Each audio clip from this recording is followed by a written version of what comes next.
there, guys. Welcome back to the Travis and Damian podcast, episode 163. You can listen to us on Spotify, Apple Podcasts, YouTube, and more. Today, we're talking about Thunderbolts, Andor Season 2, GTA 6, James Gunn's Superman, HBO's The Last of Us Season 2, and more. But first, we will begin with our discussion on Thunderbolts, or as the film is now better called, the New Avengers, because Marvel could not hold themselves, and they announced that name like 3 days after the film release. Yeah. But anyways, we will talk about all things spoilers related to the film. And yeah, so I watched it opening night, opening weekend, whatever you want to call it. And yeah, it was a really, really great experience. I think what I alluded to last episode was it was not as good as like critics would say. You know, they always say, "Oh my God, the MCU's back," yada yada yada.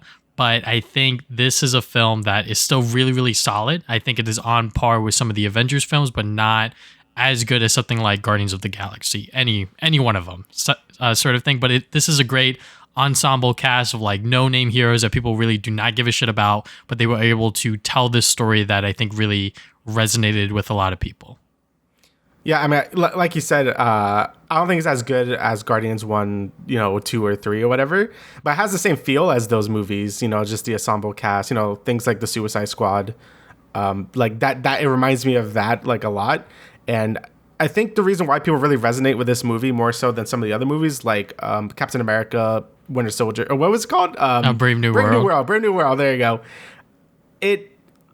It just feels more focused, I guess. Like it knows what it wants to be, and it just focuses on that story. It feels like a lot smaller scale.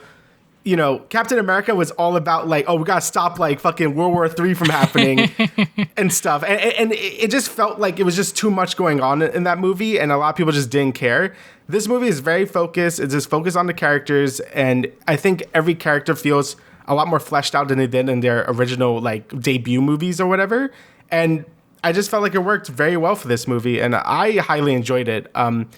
Is it as enjoyable as some people are saying? Like, is it like a 9 out of 10? I don't know. I don't think so, but it's very good. I really enjoyed it a lot. So yeah. Yeah, like we've said, sort of going from this ensemble cast of people that characters really that did not really give a shit about, like their introduction movies with like Yelena, Red Guardian. It was in Black Widow. No one fucking watched that movie. Along with Taskmaster, no one watched that movie.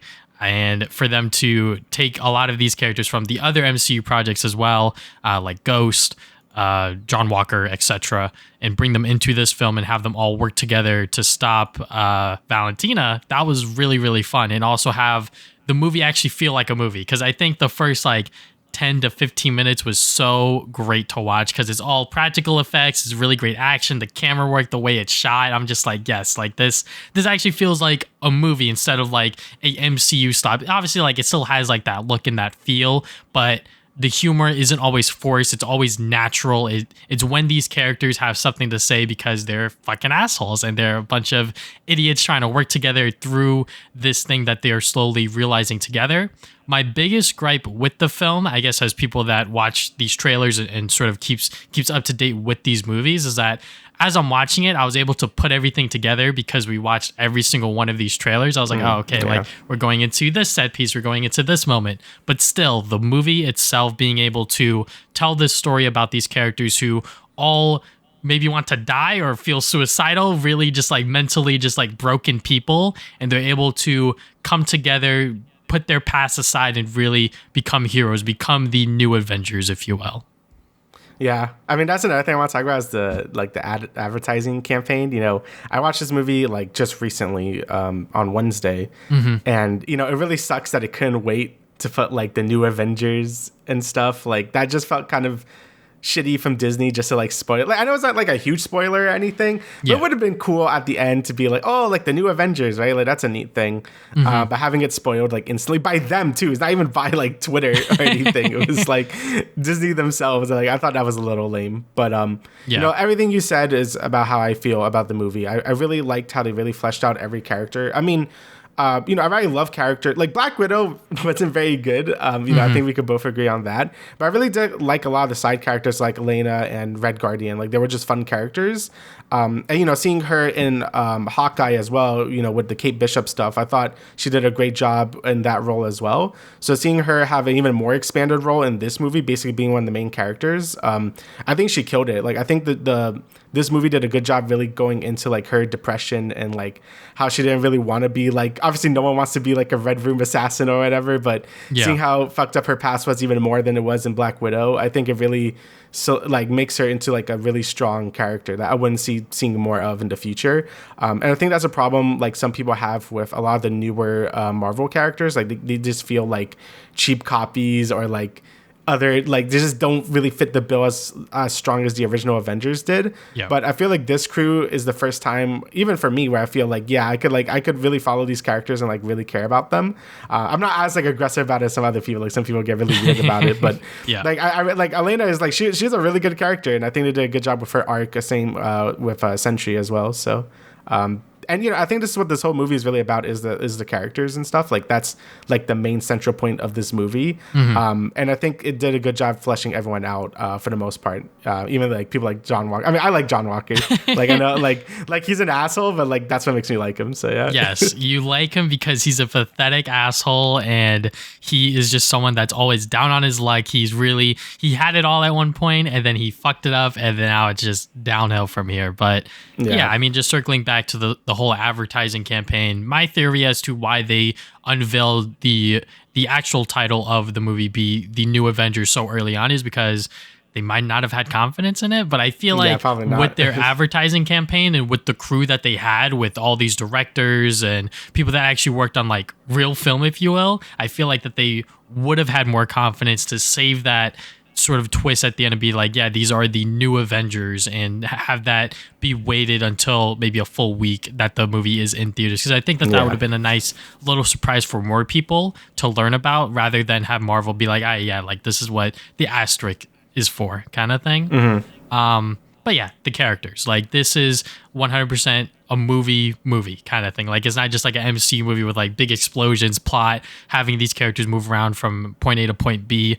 These characters actually have a motive, and they are people that you really care about and get to learn. I know some people didn't like the fact that we didn't get to learn a lot about like Ghost or even Taskmaster. Obviously, no one gives a shit about Taskmaster within the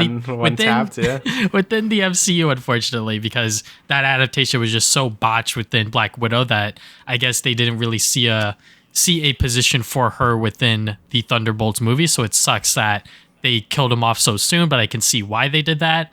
But going back to my original point of them just like not fleshing out these characters enough, I think it was fine. I mean, we know about Bucky's past like maybe a little too much, but I think giving room for Florence Pugh's character of Yelena was obviously like a very smart move, and obviously Bob, what's his goddamn name? Louis Pullman. Yeah, Sentry. Yes. Sentry, and also the Void. Louis Pullman does a fantastic job. He really brings his character to life and really had people wondering, all right, where's like the Sentry comic books? Which, like, spoiler, there's not a lot, unfortunately. But it was just cool to see a new character introduced within the MCU for the first time within this film, and actually have that adaptation land so well for a lot of audience members.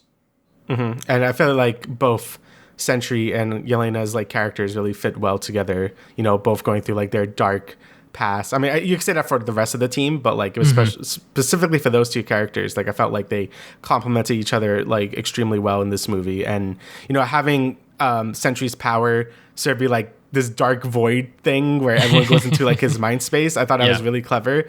I know there was some controversy about like how his power did like the Hiroshima like shadow thing. I mean, I know that was like a whole thing like a week before the movie, but I thought it looked kind of cool, like just visually or whatever. And just bringing him into like that dark. I mean, I didn't even know that's what this was going to be about. I didn't know this movie was going to be about like deep like topics with like depression and stuff, because it gets really into Bob's backstory, him being like a drug addicted guy who's really down on his luck, and then he gets taken advantage of by the government. I didn't know anything about that, so having the movie lean so heavily into that more character focused dilemma and like depression and stuff like that's great. And I think that's why I like movies like Guardians 3 a lot, because that movie also deals with a lot of inner character drama. Like, yes, it's about like, oh, save the world or whatever, but like, I feel like a movie's only as good as its characters, and I think this movie does that really well. And it's something I think some recent MCU projects kind of missed the boat on. Like, they're like so focused on how everything connects and how the greater scope of the world or whatever. But this movie, again, it just feels, like you said, like a movie, if that makes any sense. Like, it feels like a proper movie where we could learn about the characters and just go through this adventure. So, and Spider-Man is a fraud for not showing up. So, okay. Yeah, anytime something happens with the New York, where Spider-Man was Daredevil. Spider-Man. But yeah, I mean, I guess just going into like the greater scope of like the MCU, if you will, like this is the first film in a while that people really are enjoying, which, is fair when we look at the other movies within this phase in particular, because this is the final movie within phase 5. You had Ant-Man, Quantumania at the start, Guardians 3, The Marvels, Deadpool, Wolverine, and Captain America, Brave New World. So, I think Thunderbolts works so well and is probably within the top 3 of this phase easily, is because it just works well as its own solo adventure. Like you said, it's not worried about trying to build up the other parts of the MCU. It only does that within the post-credit scene, which was, a nice little cool nod to show that, yes, the Fantastic Four are now within their universe, maybe potentially what happened at the end of the Fantastic Four first sets, which we will learn about within July. But yeah, unfortunately, that post-credit scene got spoiled to me because I was reading the credits, and the last credit was the Fantastic Four theme, credit, and I was like, wait, why is that there? And I was like, God damn it. But yeah, I think that's why Thunderbolts is really working so well, is because it is its own movie that you could watch on its own, whether you watched Black Widow, Hawkeye, Falcon and the Winter Soldier show, whatever. Like, you can watch this movie by itself and really get an understanding of who these characters are and sort of where they're positioned within the MCU. Yeah, and the action was good too. Like, it's had good set pieces. Like I said, when Sentry turns into the Void, I think the visuals are really good on his powers. It's really interesting to see what they were doing in the meantime while the Avengers was gone. Like, they're basically making Homelander or whatever. So we'll make our own superhero. I thought that was pretty interesting. Again, this movie, like I said, it's not focused on the overall MCU, but also does more for the overall MCU than the last few movies did as well. So it's kind of in a weird position where it does both really well, but it's still focused on wanting to tell its own story. And I guess it also helps that a lot of people had no expectations for this movie. I mean, I certainly didn't. If you told me which movie I was more excited for, Thunderbolts or Captain America, I probably would have said Captain America. But, now we live in a world where, a lot of people didn't have any expectations for Thunderbolts. And now that it ended up being really good, people are like, oh, you get hit with that pleasantly surprised, sort of feel to it, which is always good to feel, right? Your guard is let down, so you're more willing to, just accept the movie as it is. And, it ended up being really good. And I always like it when stuff surprises me like that. And Thunderbolts was when I saw it gain a 90% on Rotten Tomatoes, I was like, holy shit, right? So, and I think it deserves it. I think it does everything it set out to do really well. And I hope we get more movies like this in the future of the MCU. I mean, I think Fantastic Four is going to follow sort of a similar route. It's probably going to be a lot more bombastic than this movie. But just from the trailers from Fantastic Four, it seems like they want to focus on that family dynamic with the Fantastic Four, and I think that's going to help a lot with getting audiences to really connect with that group of characters, right? So things hopefully things are looking up for the MCU. I know I'm not. I think we both feel the same way. Where I don't think everything of the MCU has been shit or whatever. It's been very up and down, and I think that's the best way to describe it. For every good project they usually have a pretty mediocre or bad project, and it's kind of been hit or miss this whole few phases. So having Thunderbolts be another hit, and hopefully Fantastic Four be another hit. Hopefully this is just a case of where everything is just starting to come together now, but I guess we'll see. Yeah, and I think just looking at what Marvel is doing in general across their film and television shows, obviously Daredevil, they're sort of micro-sizing everything down to just making sure that the products are good. And then at the end, they'll connect stuff together, right? Which I think is how, obviously, the MCU started. You had Iron Man, then Hulk, and then Hulk sort of tied Iron Man together a little bit at the post-credit scene, but it was never about the whole movie trying to tie everything together, right? So I think the Fantastic Four is going to do that as well, just because it is also set within another dimension universe, the sort of futuristic future kind of setting. So they don't have to worry about how does this lead back into Avengers Doomsday. They don't have to worry about that until the very end of the movie. So, I'm excited to see what comes next for Marvel, because, I think that this has really put a lot of faith back into the audience's hands and be like, okay, yeah, now I'm actually excited for the next Marvel movie, which we don't have to wait for that long. And then after that, we're gonna have to wait a little bit for Avengers Doomsday because they're filming it right now. So hopefully that's not a shit show, because I feel like filming a movie that's like a year's out and you're sort of on a pressure timer kind of thing, like there's not a lot of wiggle room from now until May 1st, 2026 to get everything done. So hopefully it lands. We'll see. Maybe sort of the Russo brothers and Kevin Feige could get that sort of Marvel magic going again, but we'll just have to wait and see. Yeah, especially because the Russo brothers haven't been doing so hot over the last few years. I've seen reviews of that Electric State movie, so it ain't looking so hot. But I give them the benefit of the doubt. They got the Netflix bag. That's all I gotta say. That's true.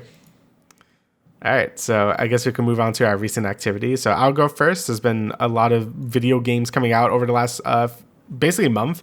Yeah. I haven't played like a ton of each one. I mean, that's a lie. Expedition 3 is the first thing I'm going to talk about. And I am pretty far into the game now. Mm-hmm. I'm about 30 hours in. And, the game isn't like overly long.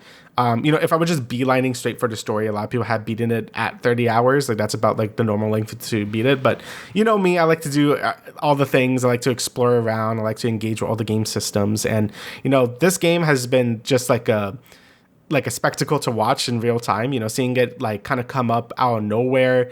People were really interested by the trailer. I know I was basically like enamored by this game as soon as I saw it like a year ago when they first showed it. Mm-hmm. And then seeing it explode in popularity with, great reviews, really high player numbers.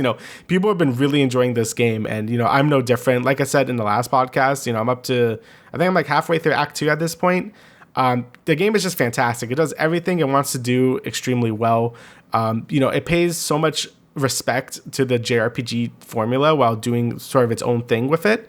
Obviously, the main difference being like it has a more realistic art style, but like everything else about the game is so coded in like PS1 JRPG goodness. The world map is amazing to explore. There's a ton of secrets to find and fun little mini games to play, which really goes back to like older Final Fantasy games. So you have like a jumping puzzle where I don't know if you've seen this, but there's like an only up segment where it just becomes only up for a second, and you have to like platform through this whole thing with janky ass platforming, which is like both annoying and fun. It's not needed. You just get some costume, but it's a ton of fun. You can play like stupid volleyball and shit. Like there's a lot of dumb little mini games like that. A lot of fun little silly characters. But then, it goes to the more serious moments too with like really good acting and cutscenes. Obviously it has an all-star cast, it has Charlie Cox in it, for Matt Murdock over here. Shadowheart, which she's been getting a lot. I forgot her actress's name, but she plays Shadowheart in Baldur's Gate. And Ben Starr from Final Fantasy 16, he does a great job as well. So all the acting has been fantastic. The story has been going in a really good direction. It reminds me a lot of like just a combination of so many JRPGs, like, Nier, probably Replicant and Automata. Persona 3 reminds me a lot of Xenoblade 3, all like the Final Fantasies. Like it is doing so much to really pay respects to those games in terms of story and even combat, where the combat is very fun and exciting. It's turn-based combat, but there's a ton of real-time elements like the parrying, the dodging. All that stuff really gets you engaged with the game. And even for people that don't like turn-based combat, it feels very reactive, just like I guess like a Mario and Luigi game or any Mario RPG really, where you always have to be aware what the enemy is doing and really pay attention to attack patterns. So it just makes it more exciting for people who aren't usually into this genre. And, I think that combined with the more realistic graphics is what's really pulling people into this game rather than the typical JRPG that's a lot more static and maybe has more anime art style. So people are less hesitant to really try it. But, I'm just saying if you like this game, like play other JRPGs, please. Like that genre has been popping off for the last like 10 years. Like it's been doing extremely well. So definitely if you've been enjoying Expedition 33, definitely check out those other games, especially like things like Metaphor ReFantazio. Like that game will also hit the same like stuff from that this game is hitting. So definitely check that game out. But in terms of Expedition 33 itself, I've been having such a great time. I'm hoping to finish it by next podcast, but we'll see, so I can get like full thoughts on it. But yeah, right now it's been fantastic. I love the world. I love the story, the characters, the combat's fantastic. Just a great level of challenge, since you could basically challenge any fight that you want, because technically you could win any fight under level because you could just parry everything. And if you're good enough, you could just play it like an action RPG or whatever. And I think that's fantastic. You could do some crazy builds. It's just a really good game, and I can see why so many people are enjoying it, myself included. So definitely check out Expedition 33 if you're a fan of RPGs or just want to play something good, because it's like the talk of the town recently. So Next thing that came out very recently is Doom: The Dark Ages. So I've been playing this on Game Pass. I've been using GeForce Now because no way my computer could fucking run this game. But yeah, this game is fantastic. Obviously, it's been getting some controversy because, again, it changes the formula. But that's kind of what I really like about the new Doom games. You know, each new Doom game has changed up its formula so it doesn't feel too samey, which is not something a lot of other game studios could do. Look, obviously, I love iterative sequels. You know, things like Spider-Man 1 to 2, or maybe Ghost of Tsushima to Ghost of Yode is probably going to be similar gameplay wise. You know, this game, yes, you're still running and shooting, but the way you do it is entirely different. You know, Doom 2016 was the more standard. You just run and shoot, find some things on your map, you know, you dodge some demons or whatever, but it's very much how you would expect like a new version of Doom to play. While Doom Eternal was very much, it felt like playing a character action game. So something like DMC or Bayonetta in a first person perspective. You know, you had to switch weapons really fast. Every enemy has this different way to dispatch them. Like you had to use your chainsaw. You had to do all these crazy gun combos. I fucking love Doom Eternal because you were very fast. You had like a bunch of dashes. You had to keep switching weapons. But, you know, it was a lot for a lot of people. Like it was just like so much. And you couldn't really just use your favorite weapon because the game just didn't work like that. I thought that made the combat very exciting, but for a lot of people, they just didn't jive with that sort of gameplay. So with Doom: The Dark Ages, it kind of slow things down by a lot. So now you have a shield, and the game is more focused on, as they call it, standing and fight. So you would just like kind of eat hits a lot. You could parry green projectiles with your shield. You could throw your shield to stun enemies. You're meant to get right into their face and just shoot the shit out of them. And it's fun. You know, again, like I said, I really like how it changes the gameplay of Doom with every major game, where they all feel very distinct. But that also comes with the downside is if you were a fan of Doom Eternal or Doom 2016, you basically are going to get a different flavor of that first-person shooty goodness, right? So, you know, some fans of Doom Eternal might not be jiving with this game as much, or maybe people that like Doom 2016 might be liking Doom: The Dark Ages more because it is more in line with what they wanted. So, but, you know, I really just appreciate how they change the gameplay formula every single time. And I just take it at face value. I just take the game like, okay, this is what this game is doing. And I'm just going to learn its mechanics and not like sort of compare it to the previous games because they're so different from each other.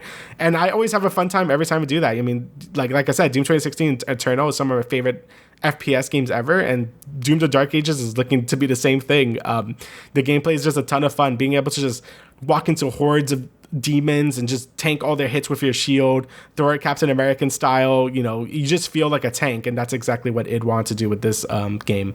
But sort of like the more downsides that I can't really defend are the dragon levels and the giant mech levels. Like they're fun for a little bit and they don't overstay their welcome, but it definitely feels like you just did it to like break the pace a little bit, and it does help. But most of the time, I just want to, you know, run and shoot, right? Like, you know, the levels are fine, but they're very shallow. And, like, usually I'm just like, okay, it's over. Okay, I can move on now. So those levels have been getting a little controversy just because they're not very fun. And I know the soundtrack has been getting a bunch of controversy because there was the whole drama with the main composer leaving id. And there was this whole fallout going on. I wasn't keeping track of that, but it was a really messy divorce from, like, the main composer with Bethesda and id. So it got some new composers, and the music is fine. You know, it feels like Doom, but it really isn't. None of the tracks feel that memorable, and some people have a lot stronger opinions than I do about this stuff, but it's fine. Like, it works, but I can see why people are pretty let down with the soundtrack itself. And then the last major downside is the story. You know, when I play these Doom games, I really don't give a shit about the story. I'm going to be honest. And, you know, I'm a pretty story-centric gamer. Like, I like story in my games, but with Doom, I just want to kill demons, right? I think Doom 2016 got that assignment really well. You know, Doom guy just did not give a shit. He would just shoot any lore givers. He would shut up, like, comm calls. Like, he didn't give a shit in that game. Doom Eternal, to try to like evolve the lore, and they had like a lot more cutscenes. I'm like, okay, whatever. Like, none of this makes sense, but okay, I guess. And now Doom: The Dark Ages really pumps it up even more, where there's even more cutscenes, and like they're trying to explain the Doomslayer's origin. And I'm like, I really just don't give a shit, if I'm gonna be honest. I also don't think it's that great to begin with. So yeah, that stuff just goes in one ear while out the other. But at the end of the day, Doom the Dark Ages is still really good. You're still running and gunning. You're still collecting upgrades, exploring the map, finding a bunch of secrets, and it does that stuff extremely well. So definitely give it a try. It's on Game Pass. That's what I've been doing. So if you can't afford like the $70 price tag, try it on Game Pass. If you can't run on your computer, use GeForce Now, because that's what I've been doing as well. And you're going to have a great time. Doom the Dark Ages is a fantastic game. Hope again, maybe we'll see if I finish it by next podcast, but it's been a great time as well. And now the last major game, all these games are on Game Pass, by the way. I know I sound like a fucking ad, but like it's insane how well Game Pass has been doing this year, especially this month has been insane. But yeah, the last game is the Oblivion Remaster. I haven't played too much of this. I mostly just wanted like just a little taste of it. So I put like maybe 5-ish hours into it. And it's been good. I'll say I'm definitely more of a fan of the Fallout series from Bethesda than Elder Scrolls. Like I played maybe 40-ish hours of Skyrim when that came out, and I liked it, but I never finished it, which I do want to go back to. But Oblivion, I played maybe like the first like sewer level back in the day, and that's all I did. So going into this remaster, was kind of like just a new Elder Scrolls experience, really, because I never played Oblivion to begin with. But, Bethesda really did a lot of work into this remaster to be quite good. Obviously, it wasn't just made by them. It was also made by Virtuoso Studios, I believe. And I honestly thought they did a good job. Like, obviously, there's still a lot of bugs and jank, because that's like any Bethesda game, and new bugs were introduced with this remaster. But just in terms of graphics alone, it looks fucking great.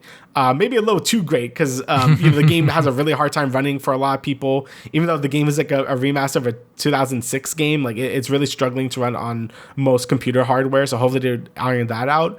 But like I think the game looks fantastic. Like definitely a big step up from something like Starfield, which still felt like really old, even though that game came out like 2 years ago. But I thought all the textures look really nice. A lot of the facial models look a lot better. They updated some of the gameplay, so it's not as, I guess, archaic from the original Oblivion release. So I know like some of the level systems are incorporated from Skyrim. I know the level scaling is also still from the original Oblivion, which is like kind of janky, but for the most part, they really did improve a lot of the gameplay elements as well. And I just been having a good time with it. It's always good to play a new Bethesda game, and I definitely do want to like beat Oblivion and then probably play Skyrim before Elder Scrolls 6 comes out. So we'll see.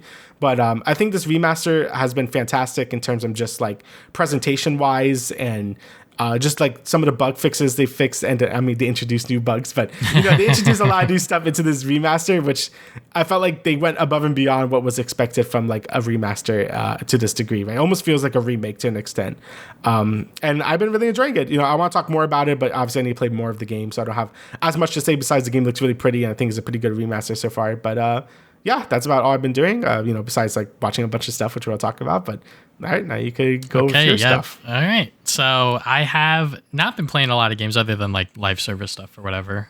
Tried out Fragpunk, but haven't played a lot of that. Anyways, season 5. This is the last and final season of the Netflix series. It is pretty much about this guy who will kill people in the name of love. If there's someone in his way about the one that he views as the one, he will kill them. And it has been going on for a few years now. The first season, I think it was like a Lifetime show or whatever. And then Netflix picked up, and then it like blew up. So then after that, they've been making season after season, and this is the final one. I'm of the opinion that I think it should have ended at like season 3 or whatever, because I think that was like a really good cutting off point for Joe and that character. But they gave us 2 more seasons. Season 4 was very much hit or miss, because I think season 3's love interest was like the best. Not to get into huge spoilers, because like the show is like pretty big. Like if you know like what's gonna happen, it kind of defeats the purpose of like continuing to watch the season, especially for this one, because this one gets is a little crazy. If I could say that, just like light spoilers. When like the big twist happens, it's like a bunch of Redditors. It's like a Reddit group in terms of like how like it was like founded, in terms of like I think I've heard about this. Yeah, sort of Joe goes down, and I'm like, okay, like this is getting a little crazy. The writing has always been like cheesy and corny, but I think this season they really like upped it to 10 for whatever reason.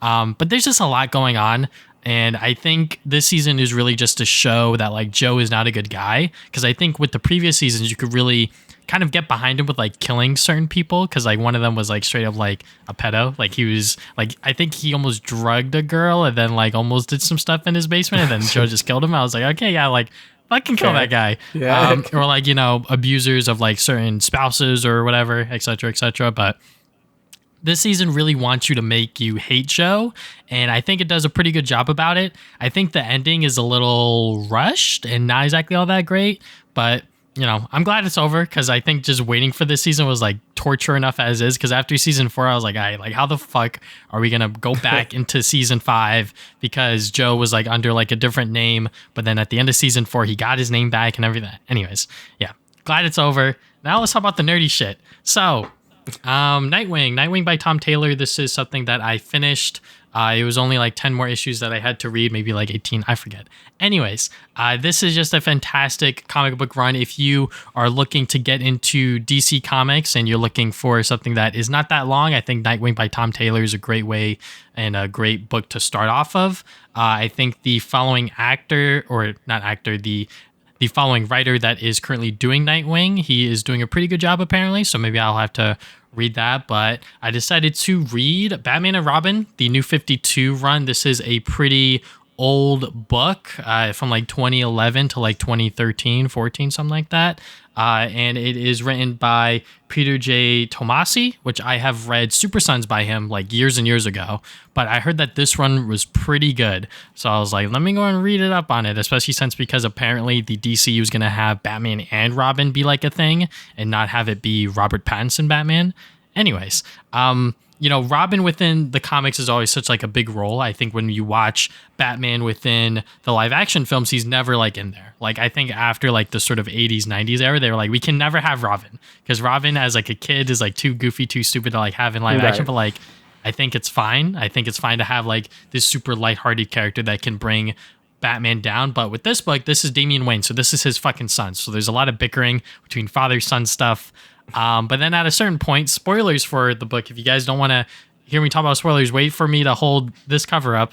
Anyways, at a certain point, Robin fucking dies. So then I'm like, okay, but it doesn't happen in the book either. It doesn't happen in the book. It happens in some other book. So then I'm reading it, and then at a certain point, he's just gone. And then it's talking about like he's dead and like all this other stuff. I'm like, what the fuck just happened? So that's like my biggest thing with the book. It's called Batman and Robin, and then at a certain point, Robin just goes away. And it's not in the book that shows like how he died. It's alluded to that like Talia al Ghul had like a bounty out for him, but we never see what happens when all that stuff goes down. So there are some good stories in there between when Robin's dead, between like Batman trying to resurrect him, because that's when it like gets like really, really good, to be honest. But like all of that stuff in between is like kind of meandering. They had like this sort of like villains month or whatever, and like it was just like a bunch of like villain stories. I skipped some of them, but the one with Two-Face was actually pretty good because then they have like a Batman and Two-Face like sort of arc where Batman has to obviously face against Two-Face, and you get to see his backstory and sort of how he's built up within this world. So is good, but I think that I'm glad that I read it on the DC app because then I don't have to buy like the sort of omnibus, which I was planning on doing because people were talking about that run so much. So, I'm glad I didn't buy it because I saved myself a bunch of money. Anyways, let's talk about Marvel. So I bought this Fantastic Four Fanfare. It's pretty much a bunch of creatives, a bunch of artists, writers coming together to just write a bunch of one-shot stories within a comic book. So the good and bad thing about that is that, for one, you get a ton of stories featuring this team. The bad thing is that they don't last that long because it's obviously within a single issue, like standard book. So they can't really meander too long or sort of flesh out these stories. It's sort of just like one-off Saturday morning cartoon adventures within a comic book. So it's fine. It's fun. But I should definitely try to pick up like a Fantastic Four book and actually read about their adventures and not like these silly sort of one-off things. But yeah. Next thing I got is Ultimate Spider-Man. Obviously, I've talked about this book before. Ultimate Spider-Man is probably the ultimate book that I think everyone should read, just because it does some crazy and amazing things with the Spider-Man mythos. Especially with this issue, obviously you see it has Mysterio on it, and you get to see Mysterio's origin stories and everything like that. So, not to spoil it, do not look at Ultimate Spider-Man issue 20. It fucking spoils it. But yeah. I'm very, very excited to see where this goes. And now that I'm caught up, I'm definitely going to try to read this book month to month because, like I said, they've done some really crazy and insane things. And Jonathan Hickman should definitely be applauded for his writing. Next thing within the Ultimates universe, I bought this a while ago. It is the Ultimates trade paperback. It has 6 issues along with some other stuff related to the new Ultimates or like Avengers team up. So obviously you got Iron Man, Captain America, Thor, and also Doctor Doom on the team, and Ant-Man and some other heroes that they're slowly introducing. I think in issue 6 they introduced Hawkeye, so that was pretty cool.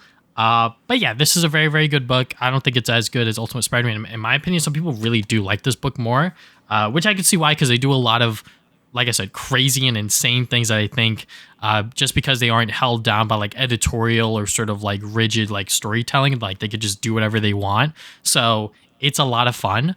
I would definitely not recommend reading it all in one sitting like I did, because it was fucking a lot. Issue 4 is, I think, Doctor Doom's backstory. That was like probably my favorite issue, because I was just like, how does Doctor Doom fit into this Avengers team, if you will? So they kind of explained that. But yeah, very, very good. If you want to get into it, the trade paperback is out. Maybe it's on Marvel Unlimited with all 6 issues. I have no idea, but there is that. And then I decided to read Amazing Spider-Man Family Business. I think I've talked about this before when I talk about Daredevil, because this is the book that Vincent D'Onofrio always talks about when it comes to bringing Spider-Man and like a sort of Kingpin story together. This one, it's good. It definitely has some sort of I guess like comic book Spider-Man jank, where like they bring in like Peter's family and sort of like his parents and all of that stuff. Like that is like a important aspect of family business. So you might not like that, but it is a self-contained story. So like you could read it from start to finish within this one book. Because it's not like issues, it's like I said, just one big long story. There's not like a really good place for you to like stop if you don't want to keep reading. Obviously, you know, if it like changes scenes or scenery or whatever, then I guess you can stop. But yeah, Mark Waid, the way that he writes Spider-Man is honestly pretty good. I think I'm really opening up to Mark Waid more in terms of like being a sort of comic book writer. So yeah, if you want to read a story where Spider-Man fights Kingpin, this is one of them, but just be warned that there is Peter Parker family stuff in there, family business, if you will. Yeah. And then the last bits I got here are some Sonic books. So obviously the Sonic ongoing, very, very good. If you like Sonic, you should just be reading this. Even at like issue 78, which is like the sort of newest issue, I think you could just jump into it and really get like a sort of kick out of it, because Ian Flynn does always a fantastic job characterizing these characters and sort of getting you up to speed in terms of like what's going on. And then you got the Sonic DC collab with the Justice League. So yeah, this was announced, I think, earlier this year or something like that. Yeah, so, I think so, yeah. You know, I think issue 3 is coming out later this month. I'm not entirely sure, but yeah, Ian Flynn is writing the book. I'm pretty sure it's mostly like the Sonic sort of editorial team working on this, which is awesome because it also introduces like the sort of DC crowd that really likes Batman, Superman, Justice League stuff into their writing, and to just show that like, yeah, Ian Flynn is a pretty good writer. One of my favorite parts within issue 1 is when Shadow doesn't want to join the team. So then Batman runs off to him and he's like, so who'd you lose? And then, you know, Shadow talks about Maria and all of that other stuff. So like, it's really cool to see how Ian Flynn is able to tie all of these characters together within this book. And the ending of issue 2, fire. I cannot wait to see how issue 3 pans out.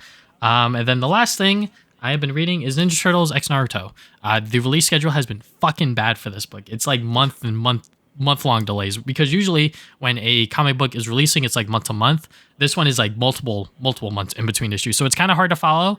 But I just read all 3 issues because I was behind, if you will. And yeah, it's very, very good. I mean, if you like Naruto, if you like Naruto and or Ninja Turtles, this is your book. And if you like both of them, like me, this is definitely a awesome book to check out, because, you know, they sort of implement the turtle lore into the sort of Naruto world, which is kind of weird. That's crazy. But it works, honestly. So I cannot wait to see how this book ends whenever that happens. So yeah, that's my big old stack of what I've been reading, which has been a lot of fucking comic books.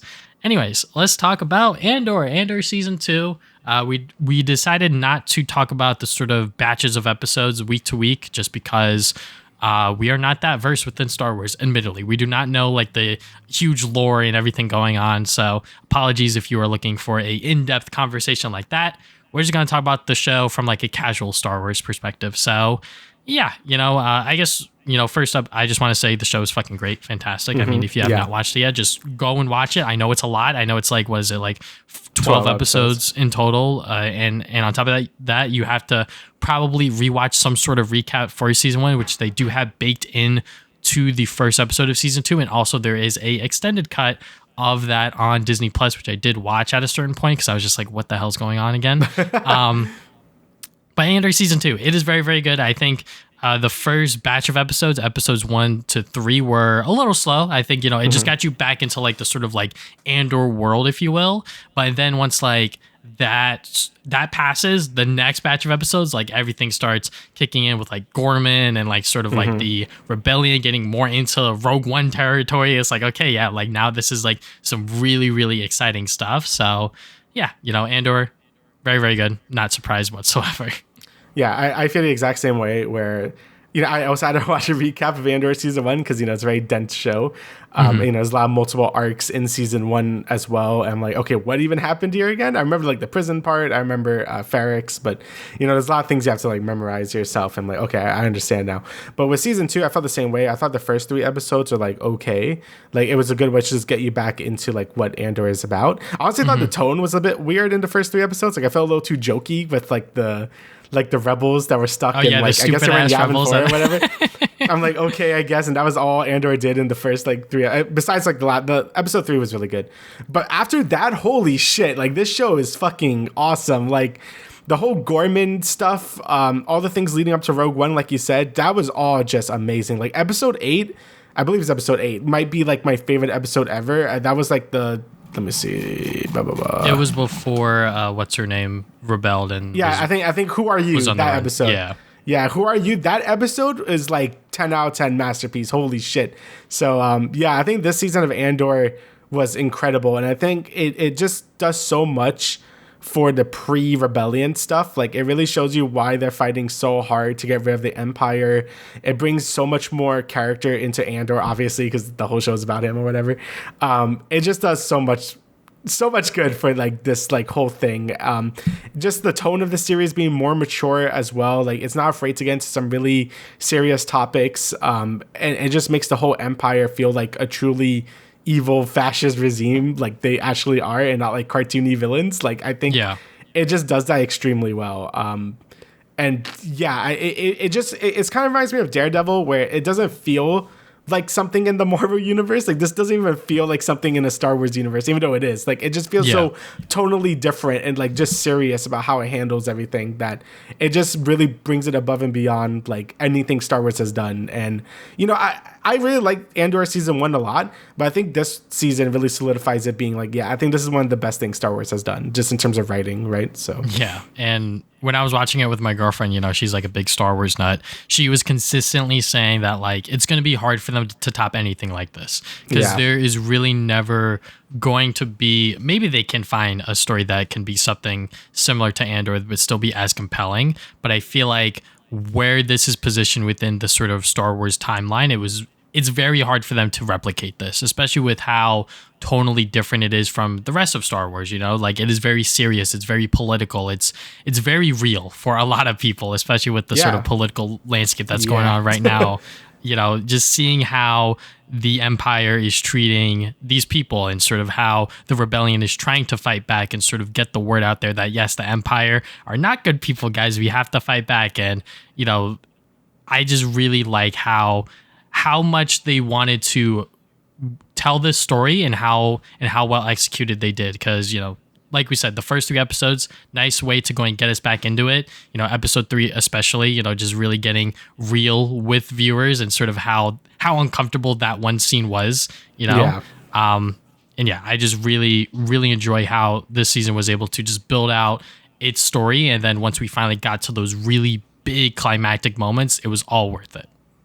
Yeah, like I think it just shows like again, like I keep saying, it's such a real way of how the rebellion and Empire do things. Like you said, with that really uncomfortable scene in in episode 3, that's just how things were, like with like Nazi Germany, like this taking advantage of whoever they can because they have that power dynamic. And this show wasn't afraid to show that. Obviously, they throw the word genocide in there too in one of the episodes because like that's what they're doing to a lot of these people. I was really shocked like how much it showed like all the the parallels between things like the Nazis and the Empire. It should be obvious to like anyone watching it, but like just them showing it in terms of like their actions has been like just really good. And I also love how the rebellion was portrayed as well, being like really disorganized and not knowing like what to do at a certain point. Since like halfway through the series, Yavin 4 was doing their thing and Luthen was kind of doing his thing, and they were both separate rebellion forces, even though they were working for the same cause, and they just didn't trust each other. I mean, even like those first 2 jokey episodes in the first bit of season 2 where they were like all disorganized, it really shows like how the rebellion was just the scrappy force of people that just want to do good and fight against the Empire. I think it does that stuff really well. Even like sort of like fighting back against the Empire being like this whole deal. Like even in Rogue One, they were just like, we can't fight against like a planet destroying thing. That's fucking crazy. So I think all this stuff really like solidifies like how the rebellion was feeling during this time and how careful they had to be to get everything into motion and how much everyone had to sacrifice basically everything to get where they were just for those Death Star plans to go into like fucking like Luke, like to Leia's hands or whatever, right? So yeah, I think it really adds like a ton of weight to like this story and a nice human element to it, since you kind of forget that when you're watching the original trilogy or especially like the prequels or whatever, when things are just like everyone got force powers, everyone's throwing lightsabers, everything's melodramatic or whatever. This series really grounds it in a super real setting where the stakes are high, like people are actually dying for this cause, and just like in real life, that's how things happen, right? And I can't give more praise to like all of the acting. I mean, like Cyril was like amazing during this whole like sequence of events. Yes. Like I said, episode 8 is my favorite because you get to really see the Gorman revolution go into like full boiling point where they had their peaceful protests, and then the Empire shot one of their own, so they had an excuse to murder all the Gormans. Like that whole scene was just like, it felt like I was watching a fucking live leak shit. I'm like, Jesus Christ. Like if there was like using actual bullets and blood, this would have been like really graphic. But just the implications of it was like very morbid and like just dark. And seeing Cyril in like this disassociated state because he just realized like what he's been helping doing this whole time and sort of like break out of that like imperial like mind control that he's been in his whole life was like fantastic to watch. But he was also still so stuck in this imperial stuff that he just blamed Andor for everything anyway. So when he saw him, he just beat the shit out of him, and then as soon as he realized Andor didn't even know what his fucking name was, he's just like, oh shit, what the fuck I've been fighting for? And then he just gets shot in the head. I'm like brilliant. That was a brilliant end to that character. So yeah, yes. And this whole show is just full of moments like that, just with like all the imperial officers, Luthen as well, like all these characters like meet fates that felt really appropriate for each of the characters, like with Deborah being like basically imprisoned in the Imperial system, even though she did everything to help the Imperials out. Like it just doesn't matter because there's always going to be a bigger fish that eats her position anyway. Luthen again giving up everything he wanted for the Resistance, even though they didn't like him at the end. He's just like, I don't give a shit. Like people have to know about like the super weapon, and I'm going to give it to these people, even if it like means they got like die or whatever, right? So yeah, I think it just adds a lot of impact to like this saga of Star Wars, and it just does it really fucking well. Yeah, I mean, this is another thing about the show is not just the great action sequences, the great story, the great narrative, just the great characters, obviously. Like how are you going to watch a show where you don't care about these people, right? Obviously, Diego Luna as Andor, Cassian Andor, he is fantastic. He really brings his A game, and within the first, I guess, episode or the sort of first batch, you are reminded once again, oh yeah, he is a rebel. He will do what he needs to do to get himself out and do what needs to be done for the cause, right? Because I was like, oh shit, he shot that guy. Aren't they like on the same side? But obviously they were keeping him in prison. So he was like, I got to get out. I got to get the hell out of here. So, just seeing that side of him again, sort of see that everything's not so black and white with his character. And like you said, with Cyril, with Luthen, all of these characters that we did not know prior to this show even being created, and having their arcs and their characters fleshed out across 2 seasons was fantastic, amazing. Obviously, everyone loves episodes 8 and 9. You know, those 2 are just peak storytelling. Yeah. Me personally, I really like episode 10 just because, for one, you know, obviously I have been praising sort of Luna and sort of his performance as Andor, but that's, I think, one of the few episodes within this season that we don't see him in there, because it's all about Luthen and what's her goddamn name? Clea? You know, just Clea, seeing them two and sort of what their backstory was and why. And as you know, as we're watching their history together and how they're sort of building up this rebellion, she's going on a mission to fucking kill him, because that's what needs to be done for this cause before he you know, like, leaks information or whatever happens to him, right? Like, they have to end him to make sure that they are able to continue this mission of stopping the Empire. So yeah, you know, like, that is probably my favorite episode of season 2. But yeah, just like all of the other characters, just seeing how they process their things, you know, that sort of final meeting that Dedra has with Krennic. You know, Krennic, oh my god, he's so fucking intimidating. And when he's like, why do you think I'm fucking here? And he's just like roasting her, grilling her, because it's like, you let this shit slide, but like, she didn't know. And yeah, it was just really, really great sequence, and the fact that it leads into Rogue One like almost seamlessly is like insane.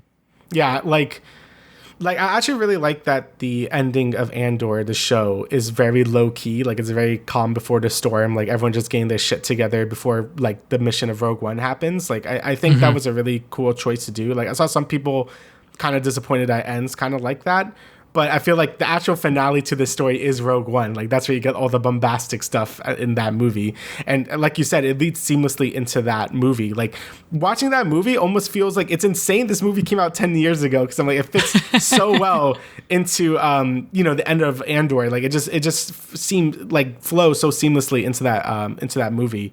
And, you know, watching Rogue One again, obviously you get like, you know, it goes back to more cartoony Imperials and stuff, because, you know, that's just like, it was like 10 years ago, whatever, and they didn't have as much depth as they do in this. But, you know, I think all the actions Andor does in the movie feel like there's a lot more weight to it now. Even with the Resistance, like, everything just feels a lot more weight. Like, it's not just like, oh, there's a setting up for A New Hope and stuff, right? Like, it actually feels like they're like barely getting by, and like, now that they learned about this new super weapon, they were about to just give up and stuff. And, you know, Andor is just like, no, we can't do that. We gave up so much for this rebellion. And you know, now it has so much more weight, because the dude was just some random guy when you watched the movie originally. I mean, I watched the movie in theaters back when it came out, and I'm just like, yeah, it was good.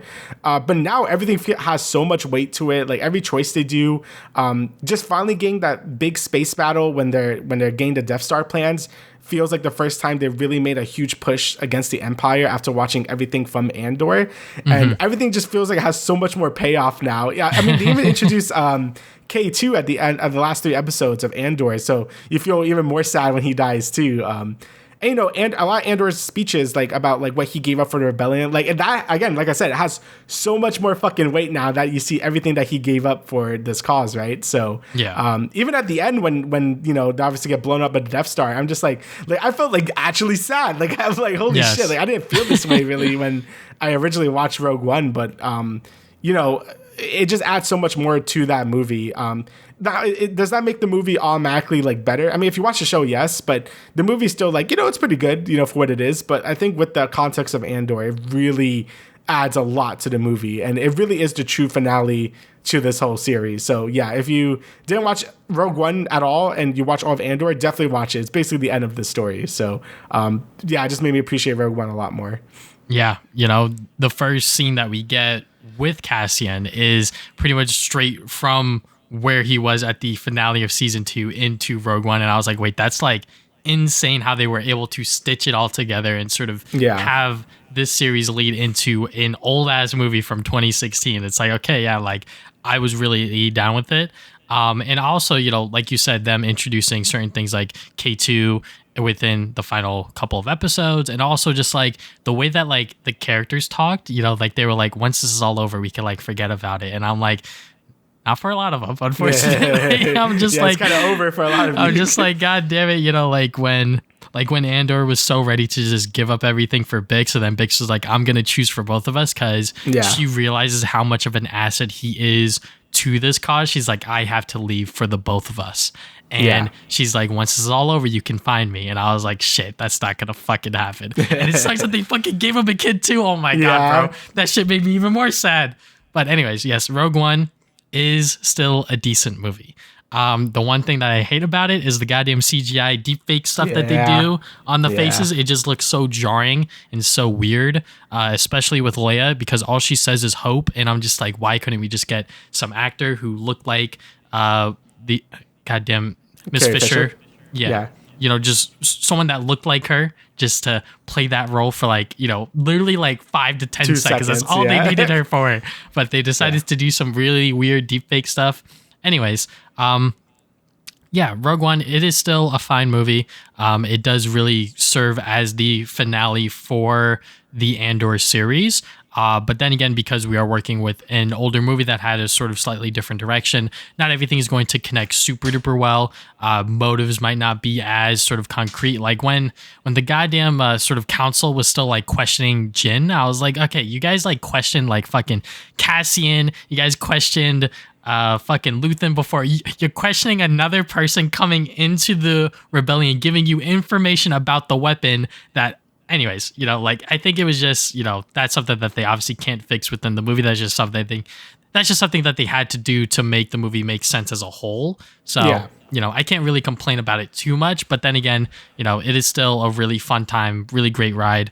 The fact that we were able to get something like this, something in Star Wars that is as insane, as politically charged, as controversial as it is. I mean, I love it. I honestly, I don't know what they're going to do next. Like what my girlfriend said, I'm like, I honestly have no idea if they're ever going to be able to hit the same highs as Andor has, because really what other stories are they going to be able to tell that doesn't tie back to all of this other stuff, right? And, you know, I hope that whatever comes next for Star Wars, it is at least decent, you know, whatever that Mandalorian Grogu movie is. Right.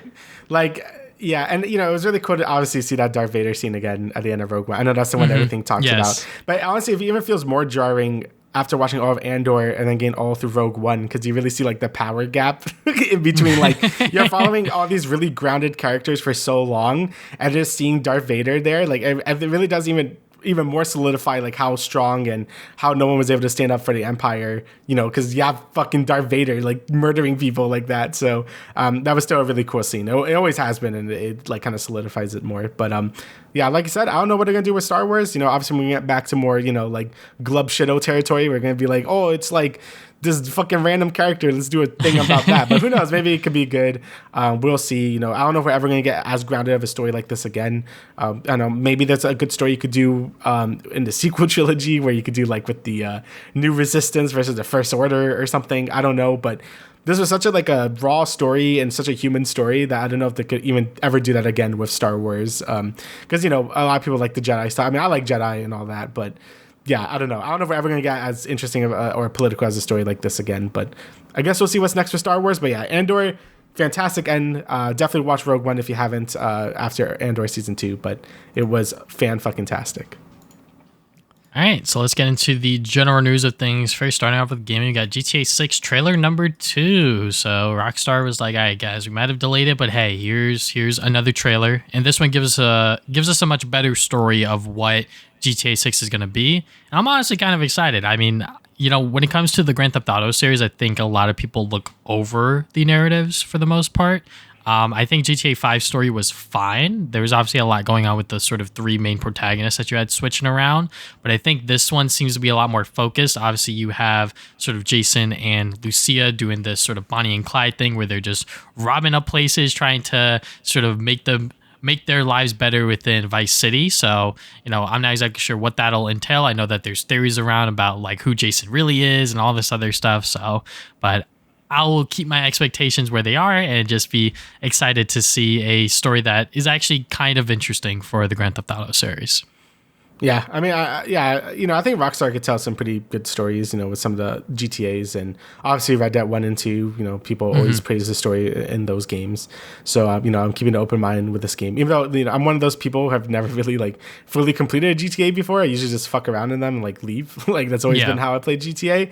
I definitely want to make an effort to actually, like, go through all of them at some point and just, like, play through them. Because even 5, like, I've seen multiple playthroughs of Grand Theft Auto 5, and I've played a little bit of it, but I've never done, like, a full playthrough of it. So it would be pretty interesting to, like, do that. I mean, I never, like, had an opportunity to grow up with GTA because my parents are like, that's the only thing you can't play, which is definitely fair. So that like, you can play, like, God of War, but you can't play this. I'm like, okay, that's fair. So I don't have as much nostalgia, I guess, with, like, GTA or whatever. I always had to, like, go away and, like, play it somewhere else. But yeah, I mean, it looks good. I mean, like, graphics wise, it looks fucking insane. Like, there's no way.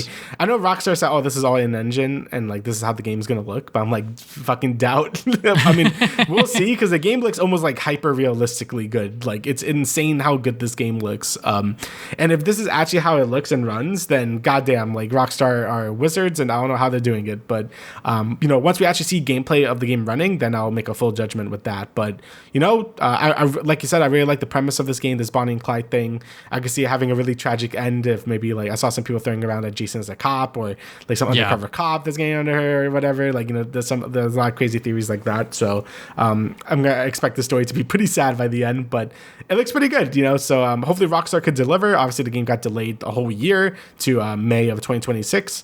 And Jason Schreier said, like, there's a good possibility it could get delayed again.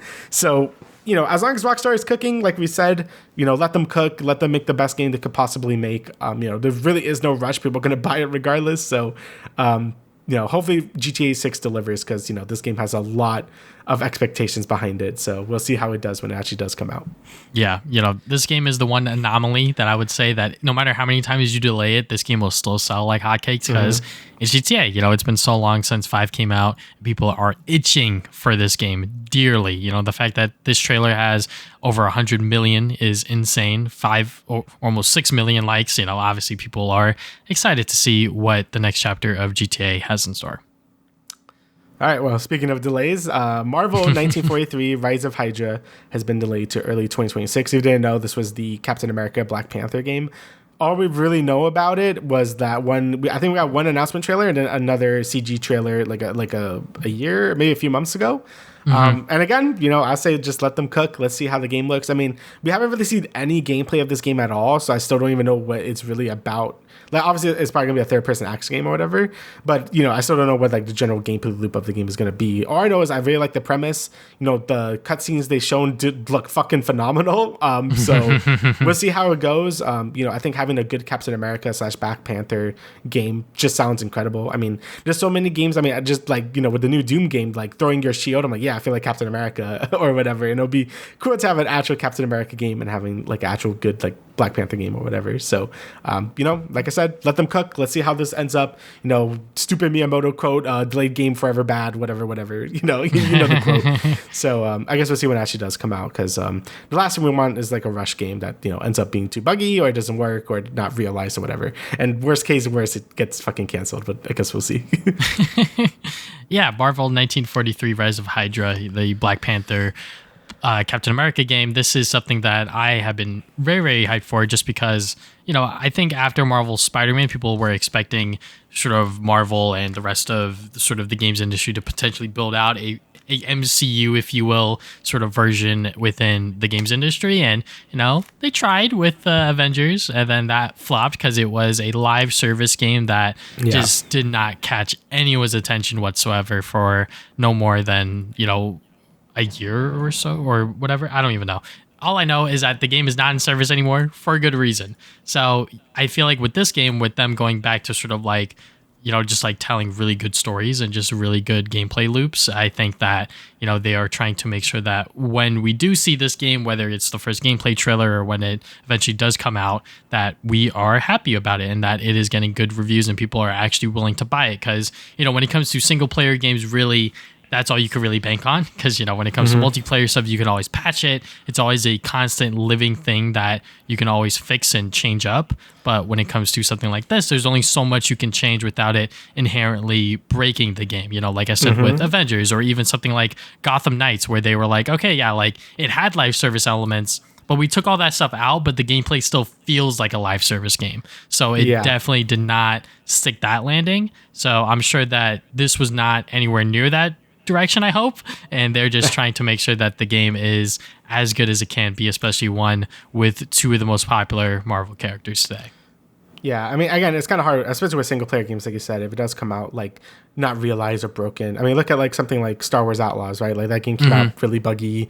Like people don't like the game is so focused on stealth or whatever. And I've heard recently that Ubisoft really did patch that game to be a lot better. Like apparently that game is pretty good now. But a lot of people aren't really going back to it because it's like a single player game. Like once that's out of the conversation, people don't really talk about it. At least for multiplayer games, it's always in live service, and people will usually check it out like a year or two later, right? So it's always important to really nail that first impressions, because that's usually all you're going to get. So, yeah. Yeah, exactly. All right, now we got Krysten Ritter officially joins the cast of Daredevil Born Again Season 2. I'm kind of surprised that they just sort of were just like, yeah, she is now in the show for Season 2. So obviously that opens the door for the rest of the Defenders cast to potentially come back. But yeah, obviously Krysten Ritter, she is fantastic as Jessica Jones. I know Damian has only seen her within the Defenders, but within her own series, I only watched the first 2 seasons, and even then that was like years and years ago. I know season 3, some like crazy fucked up shit happens, and I'm just like, what happened there? But yeah, I always loved Jessica Jones right next to Daredevil, and I really wanted to see her also return. And I think having her and the rest of the Defenders cast potentially coming back within Born Again, and then maybe paving the way for the other shows to come back within some sense, whether it's like a sort of a collab thing or maybe their own solo series. Because, obviously I think Daredevil could stand on its own, but I think the other characters might need some help from the other heroes to really draw people's attention. Yeah, I mean, we knew about this because it was like some leaked like photo set that she was like just there. So like, it's not like that much of a big surprise, but it's still cool that, they officially announced that she is coming. It would have been cool if it was just like a trailer and we got like to just see her there. But like you said, it kind of opens the door for the other Defenders. I know like Luke Cage is probably going to be like, hopefully get him back. Again, Iron Fist, I was a little harsh on him, but if they want to bring it back, sure. I mean, they could bring someone else. I wouldn't really care that much, but it'd be nice to have all the Defenders there. Maybe tie it into like, I know they have the whole Spider-Man thing with his theme in Daredevil. So I don't know what they're planning for the New York superheroes, but it's really neat to see, Daredevil sort of assemble his team, since that was the whole thing at the end of Born Again. So, spoilers if you didn't watch that. But yeah, it'd be cool to have the Defenders come back, since it does seem like a worthy effort to have all of them here for this. I'm only concerned, like I said, I think at the end of Born Again, is I don't really want to overshadow Daredevil's stuff. Like I don't want it to just be like Defenders, but it's called Daredevil. Like that would be a little lame for me, but it would be cool if they had a few episodes together just like doing stuff, maybe doing like a takedown of like some Kingpin base or something. I don't know, but it's really cool to see her back. I mean, I have seen some of Jessica Jones season 1, maybe like the first 2 episodes, and she is really good in that, and I really liked her in Defenders as well. So it's nice to see her back, since she fits the bill of the character so well. So you always like to see it. We'll see if the other Defenders join in, but I guess we'll see when more leaks happen. So. Yeah, I'm very, very excited for Daredevil Born Again Season 2, obviously, just seeing Charlie Cox and obviously the rest of the cast sort of talk about the season and sort of what Dario is cooking up behind the scenes. I'm pretty stoked to see what's going to happen. Obviously, we got new set photos of Charlie Cox and Wilson Bethel in their outfits, and it appears that what's it called? The Daredevil suit is losing the black a little bit. Maybe like throughout the season he loses that and it goes back to the red to sort of maybe show that he is Daredevil again fully once more. Born again, if you will. I just really like the visuals of just having that sort of black paint sort of lose itself throughout the season. I think that would be a really, really nice touch, and it looks like that is what they're going for. So yeah, obviously I don't know exactly what's going on between him and Bullseye. Maybe they're teaming up, maybe they're not. I have no idea. They're acting like nothing didn't happen. But yeah, excited. All right, so next bit of MCU news. Ironheart. Ironheart finally got a trailer after so long. I feel like this has been in Yes. development for like forever. And now I finally got a trailer. And, I think it looks pretty good. I know people get weird about stuff when it comes to this. And It's just like racism. annoying. Let's just Yeah, it's just like people get really weird about it. I'm just like, okay. But I don't know. I think it looks pretty good. We don't know like too much still about it, but I really like the suit. Like other people have said, I like how weighty the Iron Man suit, or I don't even know, Ironheart suit feels in this show. Like I feel like we haven't really seen that since like maybe Iron Man 2. Like ever since it went more nanotech, like I felt like we really lost like that weightiness of just pure fucking metal like Iron Man suit. And this trailer showed it really well, especially when she suited up and then landed and flipped that car over. I'm like, yeah, that's kind of badass. So definitely looking forward to this. We saw a little bit of her character in Wakanda Forever, so I'm excited to see what more they could do with her character in this show.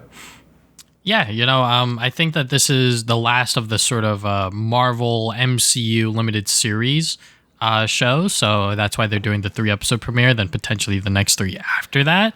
So I don't think it's necessarily Marvel not wanting the show to succeed, but I think it's just them trying to pave the way for their new era of Marvel television, which kind of sucks because this show was announced back in like 2020 or whatever, something like that. Let me get the exact date. Yeah, like December 2020, it was announced that they were going to make a Ironheart Disney Plus series. And then obviously she was in Black Panther Wakanda Forever within 2022, which was a great introduction, by the way. I really liked the way that they introduced her within that film. So now that we are finally here, like 3 years later after that movie, to finally get this series is, a little bittersweet kind of thing. I wish that it was a lot sooner to sort of build off of that hype from Black Panther, but now that we're here, I'm excited to watch it. I've always wanted to read the Ironheart comics just because Brian Michael Bendis is still one of my favorite comic book writers. Maybe his recent work is not that hot, but I know that a lot of his earlier stuff, including Ironheart, is pretty good.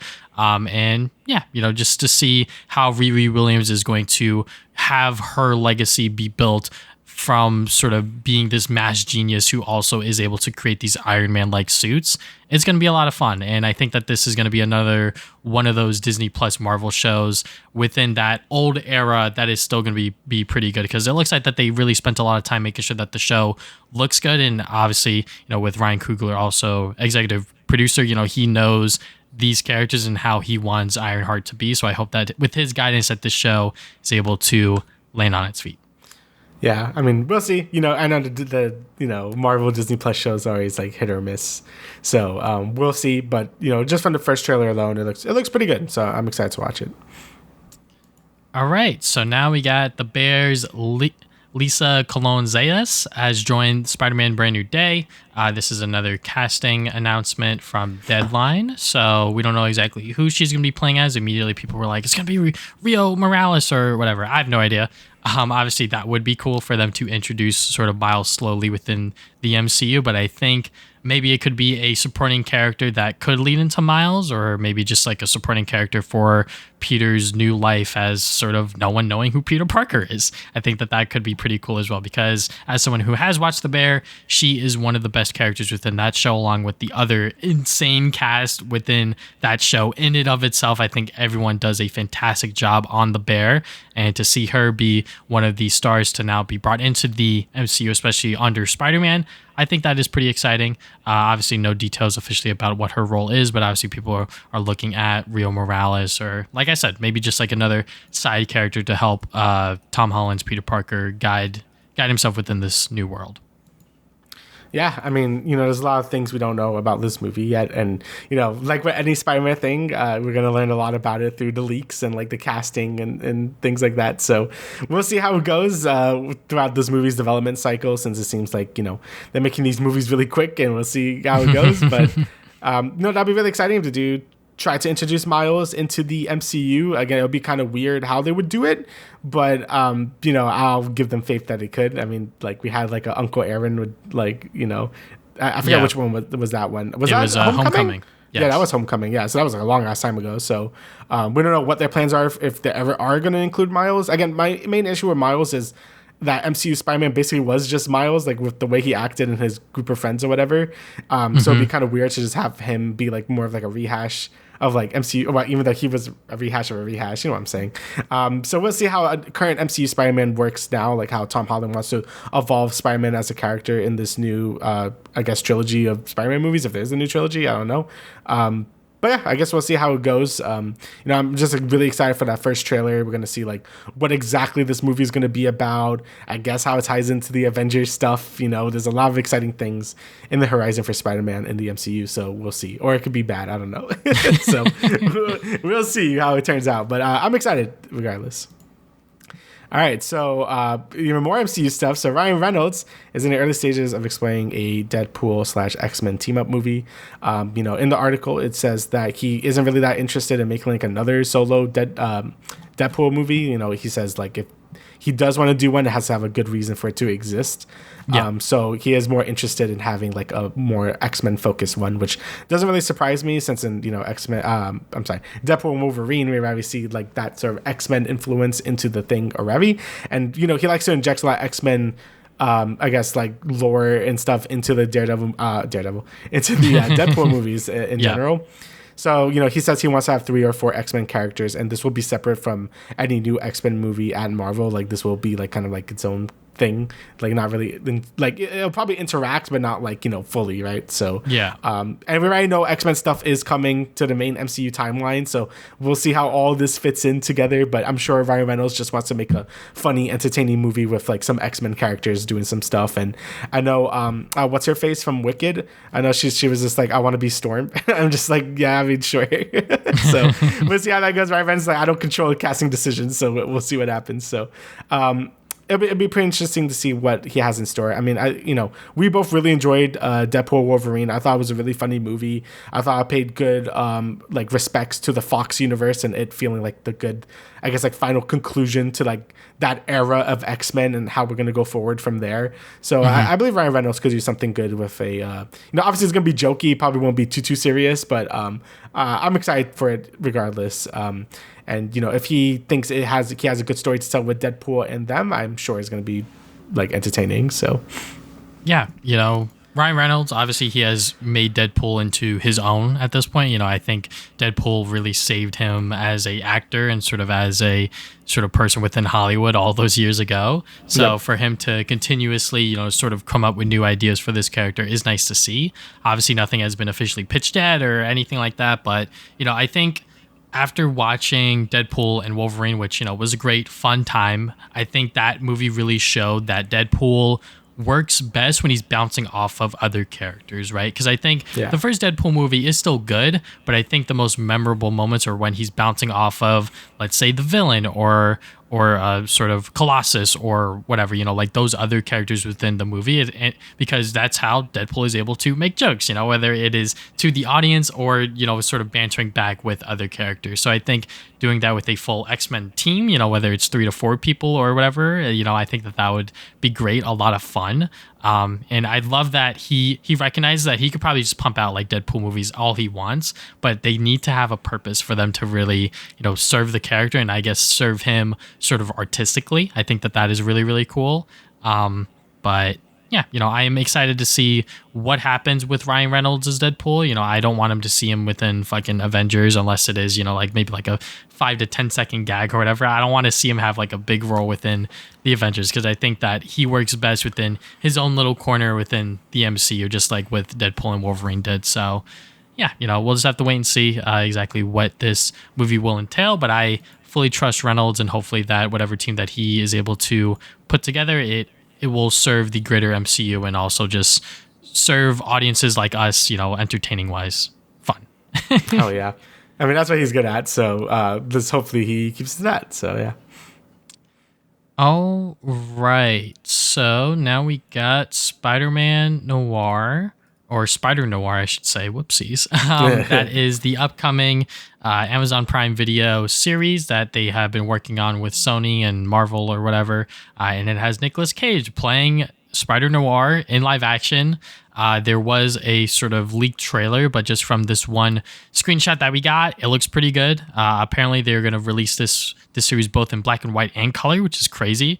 Sort of double dipping. I'm definitely going to watch it in black and white and then in color afterwards. I think that would be pretty fun because I think, as someone who has read the sort of Spider-Noir comics, if you will, Spider-Man Noir, it's always great to see that, that sort of world and that gritty black and white sort of aesthetic there, and sort of this different version of Peter Parker and sort of Spider-Man's history.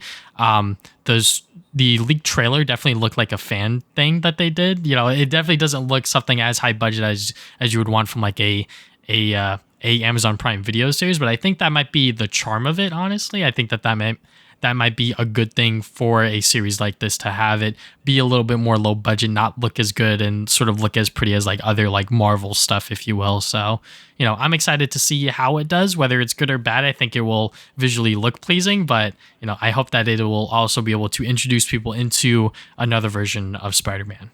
Yeah, I mean, Spider-Noir has always been really cool. I got introduced to him in Shattered Dimensions. I'm sure like a lot of people got introduced to that character through that game, and I always thought he was really cool. I'm kind of glad they're using his design. I mean, I'm pretty sure this design is from one of the comics, but, from Spider-Verse, like I always really like the design, big ass hat, trench coat or whatever, glowy lenses. Like, I think that looks neat. Like you said, I can't really find the teaser now. Like, I'm sure it's somewhere on Twitter, but when it first got revealed, like it did look a little, like you said, like a little low budget, but I don't know. I kind of like it at the same time. I guess we'll see what the series is kind of going for in terms of tone. Like, I don't know if it's going to be more tongue in cheek about it, or if it's going to be like a more serious, like Penguin style, like drama or whatever. I doubt so. Like, I'm pretty sure it's going to be a little more tongue in cheek, which is fine. But, I guess we'll see when a full trailer comes out. But, I think Nick Cage as Spider-Noir in the Spider-Verse movies, like, I thought he was a lot of fun.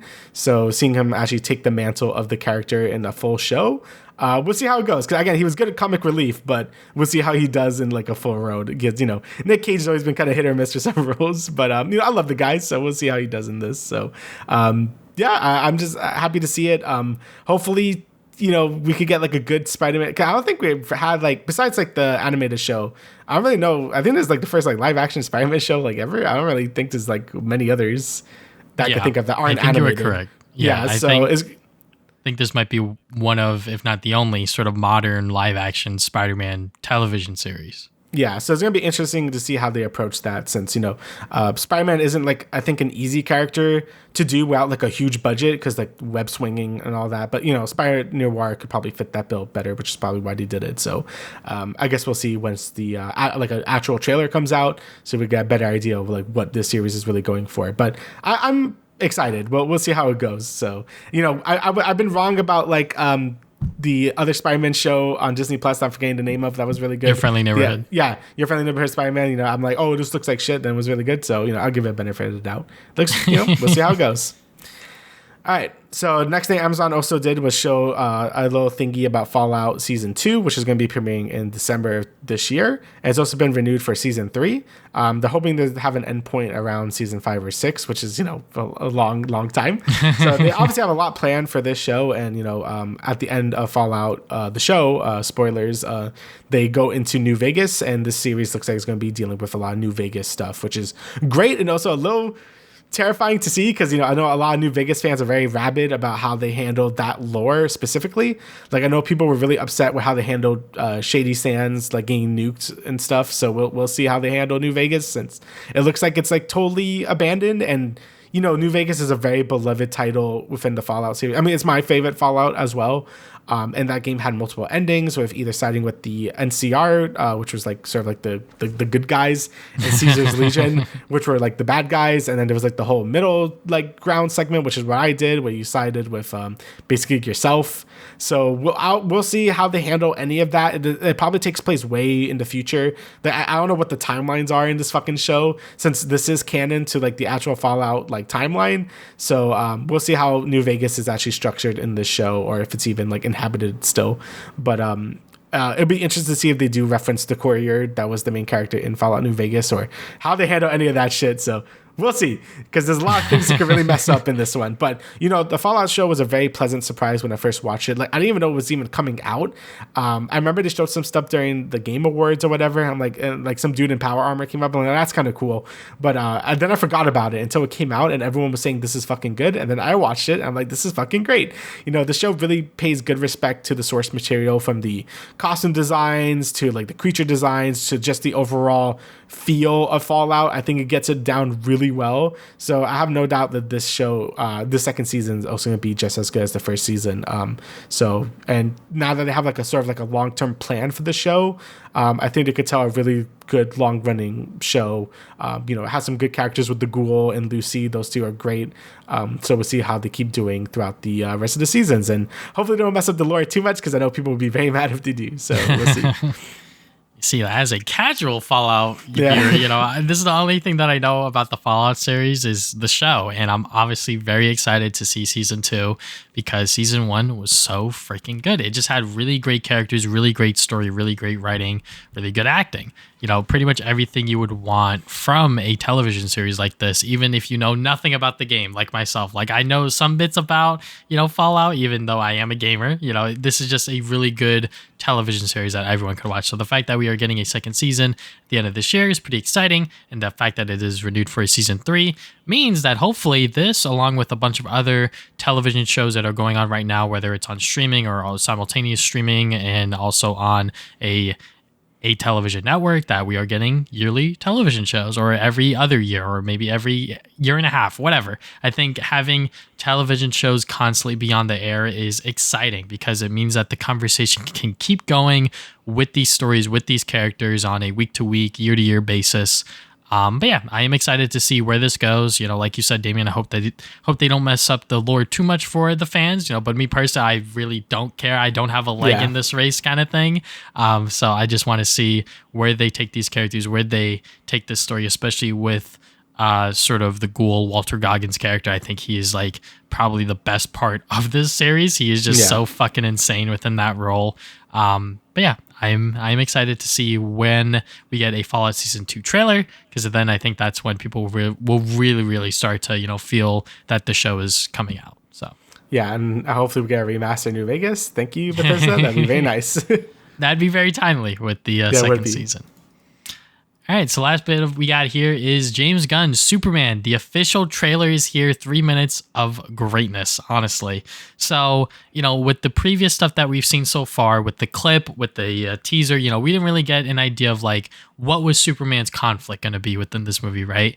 And with James Gunn, you know, say what you will about him, you know, he knows what he's doing and he loves Superman. And I love that this trailer, off the bat, we see that Lois Lane is not fucking holding back. She's like, all right, time to answer you some questions, Superman. So, you know, political stuff, like, why did you stop this war? Did you ask the president? Did you do all this stuff? I think that is such a great fucking conflict to have, and also modernize it within today, sort of, you know, obviously with the whole political stuff going on within today, whether it is within the US or elsewhere, you know, just seeing how James Gunn is able to sort of bring that stuff in here, I think is seamless. And I cannot wait to see what this movie is going to be, because this trailer really got me excited for it, especially since I am reading more DC and Superman books now, you know, just seeing how they're going to adapt this character into now sort of the DCU, the now new MCU equivalent to DC. Yeah, I mean, I think it always looked great. I've always been a big fan of, obviously, James Gunn and his movies. You know, I love the Guardians movies. I love Suicide Squad. Well, his version of Suicide Squad. Mm-hmm. And I'm sure this movie is going to be no different in terms of enjoyability and like how much he really cares about the source material while still making it his own.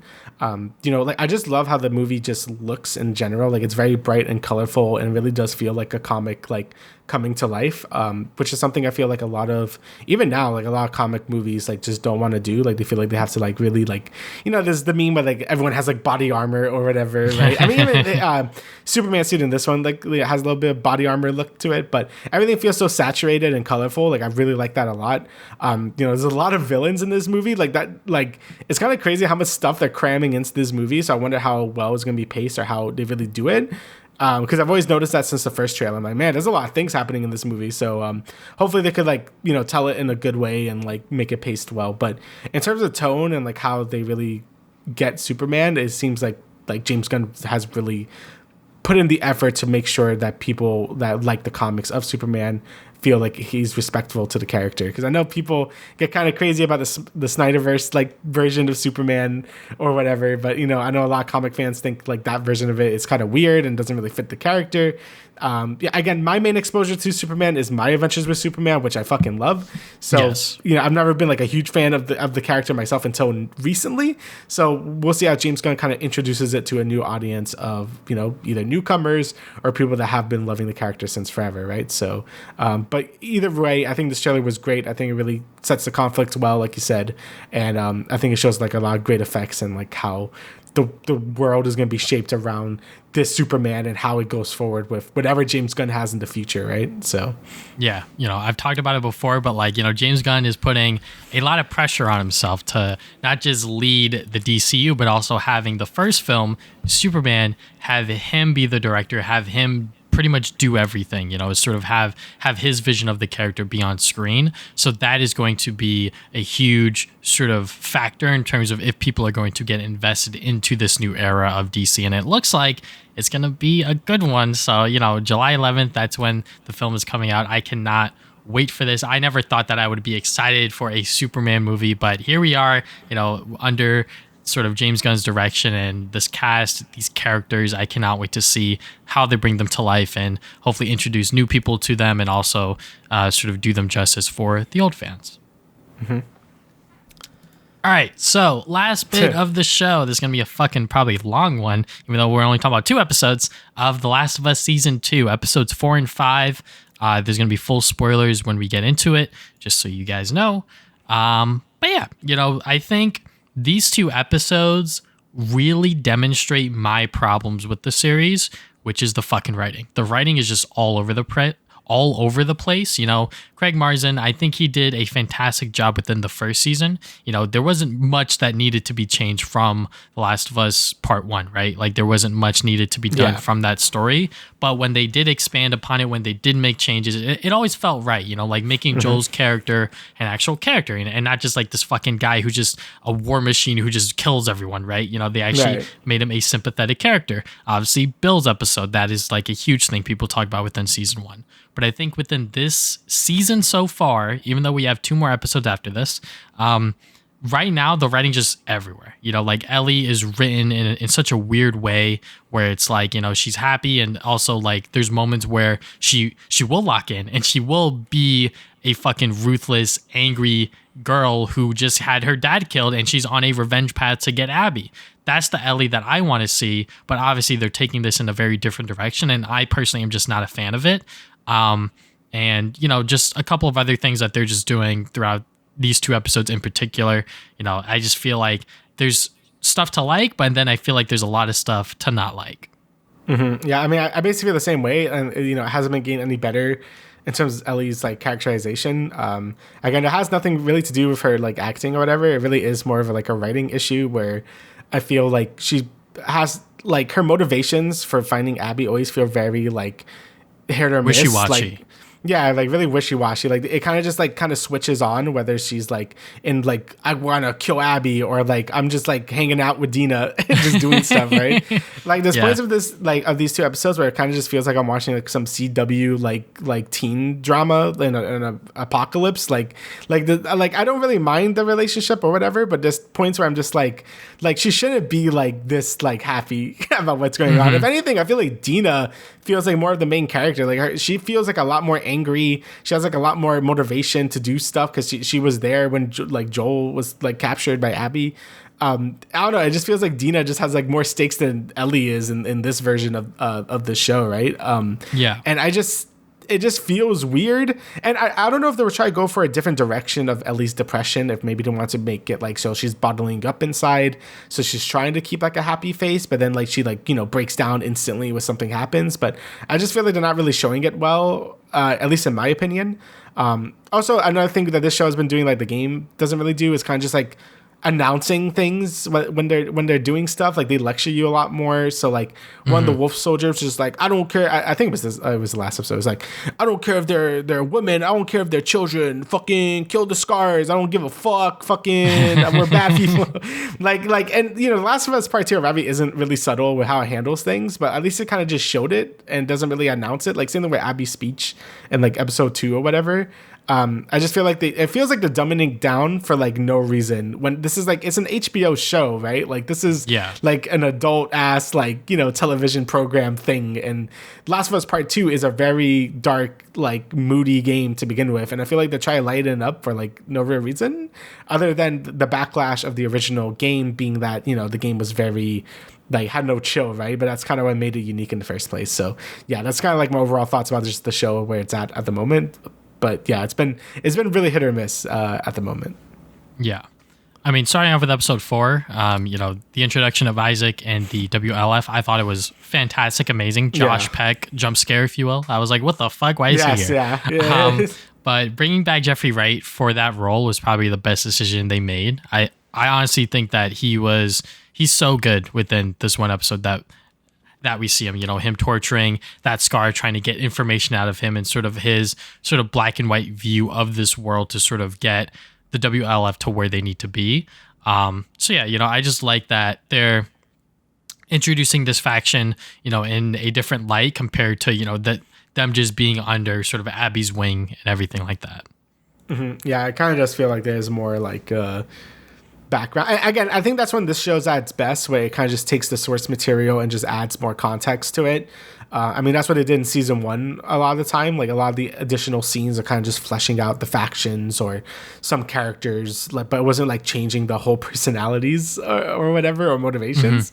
And this is a good example of the show doing good changes, where it's like, it's like fleshing out some things that needed fleshing out from the game, since the game was mostly solely on like Ellie's like problems and stuff, and now the show is able to do more than just that, right? So and I guess the next part of the rest of the episode is just like Ellie and Dina just going on this adventure together, and then it sort of ends them back at the theater.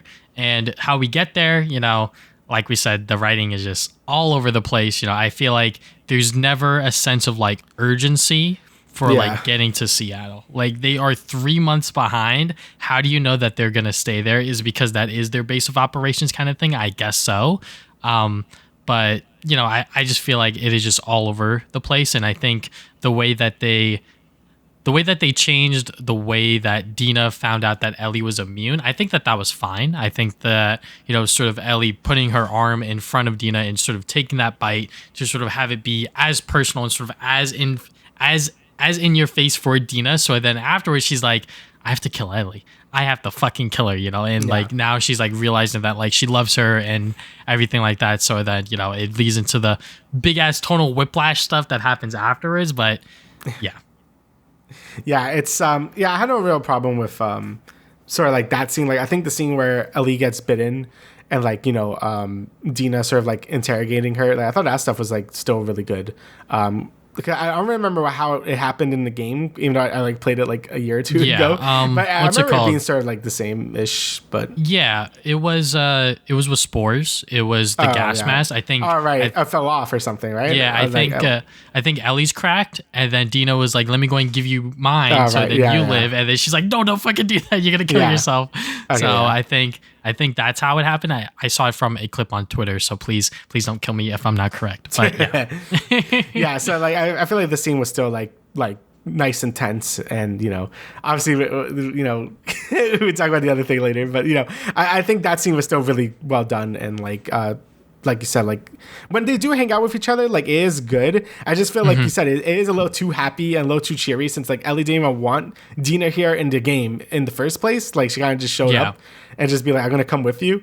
And I feel like that adds a lot, because Ellie was just in the warpath. Like she didn't give a fuck. Like she just wanted to kill Abby. She was not thinking straight. And obviously it makes sense for Dina to be there in terms of her character, but Ellie was like so against it. She's just like, no, like get the fuck out of here. Like I don't want you to get hurt or whatever. Especially after she found out that she was pregnant, and she was like, why the fuck are we here? Kind of thing, and she was really, like Ellie had a very reasonable reaction, being like, you're literally like, why are you doing this? Like, Yeah. this is like the worst possible thing you could do. Like, you should definitely be home now that you're pregnant. And like, Ellie had a very reasonable reaction to that because it is just going to slow the whole mission down, right? Yeah, even though she cares about her, she loves her, and she wants her to be there for her, but this is not safe, especially considering the mission that she is doing. But before we get into that, I guess, tonal whiplash thing that I was talking about, you know, the guitar scene. The guitar scene was very, very good. I think that was something that people were looking forward to. That wasn't necessarily something that you had to do within the game. That was part of like your little exploration when you're in like that little open world part of it. So, you know, you could like pick up the guitar and like play it for a little bit, which was, you know, kind of cool. And I like that they brought it back into this show and sort of had it be a moment where Dina really, you know, cried, you know, like she really loved how beautiful Ellie played it. And maybe that's the moment that she realized that she really does love her. So, you know, I really did like that scene at least. Yeah. So yeah, and then we get to like the whole like pregnant thing, like we were talking about. You know, in the game, like Ellie was super against it, but in this one, you know, Ellie was like really happy about it and stuff. And I don't really know how I feel about that because, like I said before, like it kind of just jeopardizes the whole mission. But then, like, it's just the way Ellie is written in this whole show just feels like super different in general. And I feel like if they kind of went more into like not like internal dialogue or whatever, because I feel like that would be too handholdy. But like I said, I don't know to try to go for like, oh, she's like secretly depressed in the inside, which she is. But like I just feel like they're not showing it because you know, in the next episode, when she's doing stuff, she just seems like a psycho because she just doesn't have that murderous like rage that she did. Like I kept saying in the last podcast, like, you know, it's very clear where Ellie was at mentally through you know, in the game. Like she was like wants to fucking kill everyone. She doesn't give a shit anymore. She's very brutal. The game is just brutal in general. And this game, it does. I'm sorry. In this show, she just feels like she's just kind of like coasting along and like things are just happening. And whenever the game is, or I'm sorry, whenever the show is just like, okay, we got to do this thing that Ellie did in the game. She's just like, okay, I'm going to go into like murder Ellie mode because that's what the game did. It just feels weird. I don't know. Yeah. There's like a lot of just like going back and forth in terms of like which version of Ellie they want to go for.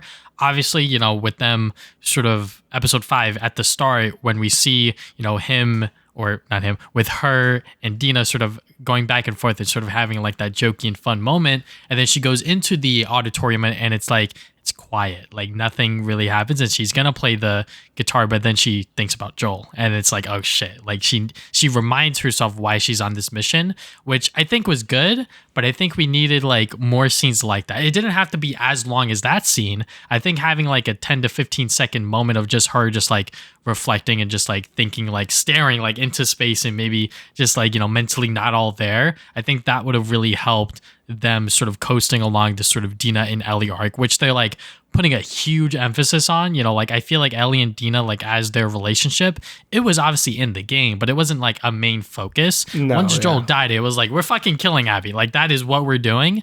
But with the show, it's like, okay, yeah, like once Dina's like, I'm pregnant, and then like Dina goes in to like for the kiss and then they fucking have sex and I'm like, okay, like this is what we're doing now. Okay, cool. Definitely very weird to like be doing that right now considering like what just happened. Like you thought she was gonna die and then everything like that. I guess that's just like how that world works in general because you're just like, you don't know what's gonna happen tomorrow or whatever, right? So I'm like, okay, yeah, sure, fuck it, whatever. But my biggest problem is that when Ellie's like, I'm going to be a dad, I'm like, okay, what the fuck are we doing here? Like, what? Genuinely, what are we doing here? I do not like that she is excited about the baby because immediately within the next episode, when they see the scars and Dina puke, she's like, oh, fuck, what am I doing? You shouldn't be here. I'm like, yeah, she fucking shouldn't be here. Yeah. But that's just what they did to make sure that Dina is still coasting along within the narrative because, you know, I think within the game, Dina as a character is just weaker, but because they made Dina a much stronger character within the show, they're like, she has to tag along. Even though she is pregnant, she has to tag along with Ellie so then she could have this constant back and forth with her.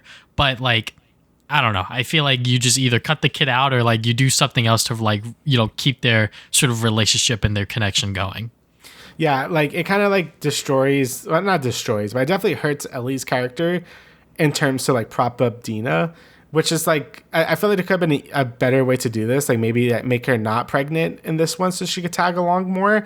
But again, I also feel like, and I'm okay with the show doing its own thing, but if they did want to keep it closer to the source material, I feel like Ellie, like, it was really important for her to be mostly alone during the events of like this whole game, because she's like kind of in her own head and she's becoming like a danger not only to herself but to others around her, just due to her rage and like how much she wants to get after Abby. And she obviously destroys all her relationships in the process, as you know, like all the way at the end of Last of Us Part 2, like that happens, like she loses everything for going through this revenge path or whatever. And I feel like that's very important for her character in this game. And like her not being jokey is like another big symbolization of her change forever as a character, and why, you know, they're going to do the flashback episode next time. But going back to that flashback in the game is like, oh yeah, I remember how Ellie used to be. Like she was happy, she was joking around. It really does feel like this, like, oh, you remember how Ellie used to be and how damaged she got from the events that just happened, right? So it feels so much more jarring when you really go back into the gameplay of part 2 and, you know, Ellie's just a fucking mess of a person now, right? I don't know, I feel like it just adds a lot more to her character. But now that they're doing all of this stuff, it kind of just like makes her, like, Ellie into such a weaker character in terms of like motivations and like what like she's even doing here, right? Like she's not really like mad at Dina for being pregnant, like she's just more worried about it. And I also feel like that kind of like, you know, it kind of like misinterprets the whole point of the original scene where like Ellie was so focused on getting after Abby that she was like actively pissed off at her, right? So yeah, it just seems like they're going back and forth in terms of what they want to do, and there's not like a clear vision right now. Like maybe they could sort of, you know, clean it all up by the end of this season, but I doubt it. And I honestly have no idea how this season is going to end leading into season 3, right? Because, you know, we haven't seen Abby in like the past few episodes. So I'm just like, okay, like we introduced those scenes with her from the start to sort of get us up to speed. So when she does kill Joel, but then we had that whole monologue speech. So it was like kind of redundant to do all that stuff at the same time. Anyways, you know, it just seems like it's a huge mess in terms of like what direction they really want to go in. You know, I think expanding is a lot better than just changing stuff outright, you know, but obviously I think some of the expansions have not been all that great either. Now, I guess we could talk about episode 5. You know, another big thing that they've done is that they've now reintroduced spores, which was like a huge thing within season 1 where people were so upset because it was like, oh my God, like why are spores not in the game? Because that was like a huge part of it where like you would go into like these certain sections and it's like you could breathe in the cordyceps virus. And it was like, okay, yeah, like that is like a fucking huge danger kind of thing. But then I think I found this article on Polygon where it was like, I think it was Neil Druckmann explaining it, where it was like, if we want the show to be like realistic, like we can't make spores a thing because it would just like not be, you know, like a thing. Like that just wouldn't, because then everyone would just fucking die, right? Kind of thing. Because if it's in the air, then it's like everywhere kind of thing. Or whatever. I guess I feel like there was ways to do it, because like spores in the game like only existed in like really like abandoned places, or like, you know, places where mushrooms could grow, so like a lot of like subways or caves or whatever. So I don't think it was like super airborne, and by the time it probably did went to like the normal air, it probably wasn't strong enough to make someone into like infected or whatever. So I feel like in the game, like they never explained it, but I felt like that was kind of like what I assumed, like the stronger the infection or the older like the outbreak or whatever, like that's where it's gonna be the strongest amount of spores where you could actually just get infected instantly. And I feel like the shows kind of go for a similar route where they maybe want to explain like how the cordyceps is evolving over time. So now they have like this weird tentacle wall, so it's like fucking alien. So they like capture someone and then they produce the spores. So like I guess it just feels like a really roundabout way to do the same thing that we're gonna do anyway. So it felt weird not to just have the spores to begin with. Like I was okay with them having like the weird root, like what do you call hive mind thing they have going on, like that's kind of cool, but like you might as well just have spores at that point, right? Like I feel like there was no reason to not have it. Like the mushroom people, you like it fits in. So I don't know. Yeah, I also didn't mind that season 1 didn't have spores, but now that they're like backtracking it, because they were like, wait, how the fuck are we supposed to do the Nora scene? They're like, like how are we supposed to do that? Because she's breathing in the cordyceps virus, but it's like, if we don't have spores within the show, then it's like, all right, now we have to bring it back. And it just seems like that they they just didn't plan ahead. Like, it just feels like a lazy thing on their part where they were like, all right, we're not going to have spoilers within season 1. And then it's like in season or within part 2, it's like there's this big scene between Ellie and Nora, and she beats the shit out of her to get information on Abby while she's dying with the cordyceps virus, because it's like, we can't have Nora like get bit, because that wouldn't be realistic in a sense where it's like there's going to be other like infected down there. So to have it be within a sort of, like you said, like a basement kind of place where like there's nothing there, it's just spores, it's just sort of the infected, and you're gonna die instantly if you go down there. So it's like, okay, yeah, like you should have just stuck to your word without bringing them in, or you should have actually planned further ahead for that scene to happen, because it just seems really lazy backtracking just for the sake of like having this scene be exactly how it was within the game. Yeah, like again, like it just feels weird. Like the show definitely does want to lead more into the cordyceps like kind of evolving over time. Like, with all the news broadcasts at the start of season 1, them sort of explaining more about how cordyceps even works. Like they sort of want to just explain. I'm sure when the Rat King shows up and like I guess like the second or season 3, they're gonna explain more about that. Like I think they might reference like some things with that, like like the infecting getting smarter with the stalker variant and stuff. Like they definitely want to explain the virus a bit more in the show, which is fine. But I just feel like, what's the point of backtracking the spore stuff? Like I just have that to begin with. Like if not, it could just rework the scene. Like again, it wouldn't really make sense if she got bit or a bunch of affected there, because they had to have the whole moment together. So it wouldn't make sense to have a bunch of infected running around. So it just seems like they didn't really plan ahead for that. So just fucking put spores again. Like who cares, right? It does seem a bit lazy just to like introduce it again, to just be like, oh, because now the virus is like proceeding more advancedly, so now they have spores. Like it's just kind of weird, right? Yeah.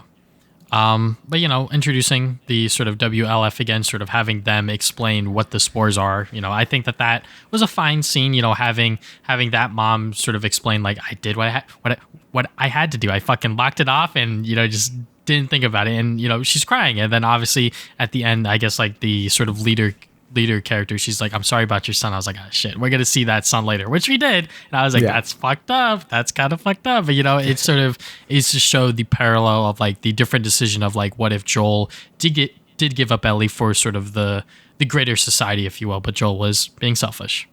That's kind of like the whole crux of the whole situation that they're in. So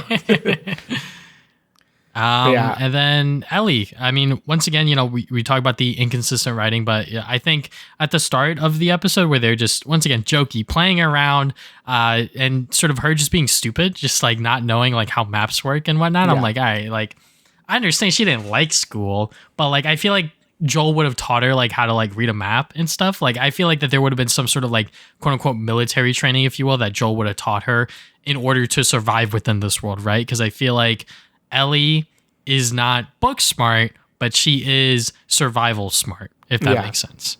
Yeah, like, and we've seen that in like Last of Us, like part 1, the game, and even in the show. Like she's obviously not stupid. Like she knows how to like handle herself, and especially in part 2, the game, where she definitely knows how to handle herself a lot of the time. Like obviously the whole point of that game is she can't do everything by herself, and she does need like friends. Because going by yourself to do this whole like revenge plot is like dumb, but she's not thinking straight. But in this one, she does seem a bit dumber, just to like kind of prop Dina up a bit more, which I feel like you didn't really have to do. Like really, she can't really triangulate maps or whatever. Like I feel like that's something like that should be like pretty like stuff you should know how to do. Even in Jackson, I feel like that's something you would probably know how to do at some point, right? So yeah. And then Dina's first kill, that little backstory bit that they had there, I thought that was like a nice touch to sort of expand her character out a little bit, to sort of show who she was before Jackson and sort of how she got to Jackson, if you will. Like that's like another change that I really like, is them just like expanding certain characters' backstory, getting to know them more. Because like I said, Dina within the game, she was like kind of just there as like Ellie's love interest, nothing more, nothing less, in my opinion. So I really like that they're taking advantage of this show and really expanding her character. Yeah, that's kind of when like the show is the best, is when they kind of just like add, like I said, context to like a pre-existing character without really like messing too much with the overall like tone or plot of like what the game. And like you said, Dina really didn't do a whole ton in the game to begin with. She was just kind of there to be a love interest, so it's nice to see her get some more characterization in this way. I just felt like I wish I didn't have to like like kind of like butcher Ellie's writing to make it so Dina is more propped up to begin with. Because I have no problem with, like, her actress is like great as well. Like, you know, like everything is good. I just feel like the writing team just like felt like they had to like make Dina more important than she really was, than like compared to the original game story. So it just feels a bit jarring when like Ellie feels a lot more incompetent in general, right? So yeah, I mean, I also like the sort of like scene of them before they go into that abandoned building where it's like, okay, no shooting. I know you like shooting, Ellie, you know, and I'm like, okay, yeah, like that was like a nice, cute little scene. And I also found it funny that they were like, we're gonna go in stealth, and then the stalkers showed up, and it was like 10 of them, and then they're like, ah, shit. Yeah, So like this. you know, I really, once again, like that action sequence. You know, that was a nice, fun way to sort of build up the tension, but also show that like Ellie can't do everything. Like she is sort of outnumbered there, and she did tell Dina to sort of go and save herself, to sort of lock herself in there. And even though the infected were about to get in, you know, my go Jesse came back. So, you know, I really did like to see how they revealed that. But I think the way that he gets there doesn't really make sense. He's like, I was just following your guys' trailer or whatever. But I'm like, I don't know exactly how he would do that. Like sort of like path to path kind of thing, like a straight narrow path. I don't know. It just seems like that they just needed a way to get Jesse back into the story and all that stuff. Yeah, I do feel like that was a little like, you know, convenient, but you know, whatever. He was in the game story, so let's bring him back in here and do all that. And yeah, I do like, you know, now they have like the full group together. I'm pretty sure like, yeah, Dina wasn't here in the original game, right? Like she was like in the theater at this point, just tracking the radios and stuff, right? I like forgot, but yeah. So, but I feel like this whole thing with Jesse like being here, you know, that's obviously important to the game story, so I'm happy that he's here. And even though it was done differently in this than in the game, I think it still fits in pretty well. Just them in the park, I really did like them sort of like bickering and whatnot. I really like it when it's them three together, because we don't see that a lot. I don't even think within the game, but also within the show, so. Obviously, you know, like we didn't really get a whole lot of that stuff. So to see them sort of the first time that they reunite, you know, Jesse is rightfully fucking upset. He's like, you guys are fucking stupid. You guys could have gotten killed if I didn't come. But, you know, I just also like, I guess like the love triangle that they got going on there. Yeah. You know, obviously, you know, that is Jesse's kid, and he probably still has feelings for Dina, and now Dina loves Ellie, and Ellie loves Dina and also likes Jesse. So it's like, it's very, very complicated. But I also like the fact that they all three of them get to watch like this sort of scar like ceremony of them just doing like their fucked up shit. I was like, okay, yeah, like making it a shared experience amongst the three of them, just so they all know who they're fighting against on top of the WLF was a nice touch. Yeah. I do feel like this scene was like a lot shorter than it was in the game. Like I kind of like, I know for gameplay reasons it had to be longer, but I kind of like how more like drawn out that scene was in the game of like hiding, you know, from the scars and seeing the fucked up shit they were doing and like running around in the tall grass with their torches. Like that's sort of like the first time you're properly introduced to the scars in the game. And I always felt like it was a very, even like, before I even played the game, I remember the trailers with them in the forest doing all that fucked up shit. And that really always stood out to me. So it was kind of sad that scene's like basically like blink and it's over. So I'm like, oh, I feel like it was a bigger deal in the game than it was here. Like you really get to learn a lot about the scars during that scene and how they operate with the whistles and stuff. But since we already know about them beforehand, like, you know, from them getting murdered by the wolves or whatever, it doesn't have like as much impact in the show. But it's still cool to see because it is a cool set piece to begin with. So yeah. I guess last bit is obviously the sort of Nora scene. You know, I thought it was really jarring. Like immediately after like the scars are gone, like Ellie just sees the hospital and just bolts for it. I was like, yo, what the fuck is going on? Like I thought the episode was like gonna end or something, but I guess they were just like, all right, well, she sees her opportunity and she's gonna go for it, which I think is fine. But I just wish that it was paced a little better. It just felt a little rushed to get there. Yeah, I was shocked they did that like immediately afterward. Like I felt like this episode had a shit ton of stuff happening, and I get like the show's only 7 episodes long, but I'm like, damn, we're really going right into this, huh? And we're gonna just end it right here. That's crazy. So yeah, you know, because I think when you kill Nora, it's like pretty far into the game at a certain point. And you know, like it wasn't it wasn't like sort of like this early on kind of thing. But obviously, you know, they're cutting out like a lot of gameplay stuff. They're changing the story in and of itself. So you know what, it's fine. Obviously, the conversation and sort of the performances by both actors is great. I really love how dark and chilling Ramsey is able to bring Ellie in once again. You know, it's not her performance that's like a problem within the show. It's 100% the fucking writing. The material that she's working off of is just like, it's not Ellie at a lot of the points in my opinion, but I think within this scene it really does show that yeah, she is on this revenge path and she really does want to kill Abby and her friends to really, you know, solidify and get her justice, if you will. Yeah, I guess the main problem is that the show hasn't really like positioned Ellie in this position where she's like this blood hungry monster yet. So it feels kind of weird. Like maybe now the show would lean more into that now that she's like gotten her first like, I guess, kill of like Abby's group. Like maybe she's gonna become more and more unhinged as the show goes on. But even then, there's only like 2 more episodes with like Ellie specifically. If the next season is gonna be mostly about Abby, so it does feel like a little too late at this point. It does feel like, again, she just seems more like a psycho here because it's just like, oh, you didn't really see that progression. She went from like being like, I'm going to be a dad to like fucking brutally torturing this lady, right? So it just feels a bit like jarring compared to the game, right? Where it makes sense why she would like, you know, do the things she did, right? Yeah, and it also goes to the point of them like cutting out the gameplay stuff because obviously, you know, like you got to do that for like the sake of a television series narratively. But I think it would have been better if we had like more instances of Ellie and Dina sort of fighting together and sort of taking down whether it's WLF or Scars together. Because I think that Scars scene, you know, like it was a great introduction, but the reason why it felt so fast was because Ellie didn't fight them. She just fucking ran and hid, which made sense because Dina got hurt and she was like, you got to get Dina out of here and I'm going to fucking distract him and run the other way. So, you know what? That's fine. But I just wish that, you know, there was more done there within that scene to show that Ellie is still like this ruthless, raging monster, if you will. Yeah. So it just feels kind of weird to like, also, you know, without the fighting and stuff, like obviously for gameplay reasons, like it's not gonna, like for just pacing for the show, like it's not gonna be as many firefights or whatever. But also feels weird, like she went to that whole hospital and she's just like fucking booking it. Like Nora's like, no intruder, and then like Ellie's just fucking just booking it, and like no one's shooting her. I'm like I know they chase after her and they didn't chase after her when she got to like the spore area because that's what happens in the game and it makes sense. But I'm like, damn, there was like no like resist, like they were so like not prepared for that. So I'm like, damn, they got someone up there. I don't know. It just felt a little weird. I know, right? Like there was literally no one on like the bottom floor whatsoever. No one with a gun or anything. It was just those 2 fucking idiots up there. They missed all their shots. They ran down. They're slow as shit. You know, that was definitely something that I was just like, this is like plot armor, like at its finest. Like nothing is stopping Ellie at all. So yeah, you know, I just wish that, you know, there was something a little bit more done there.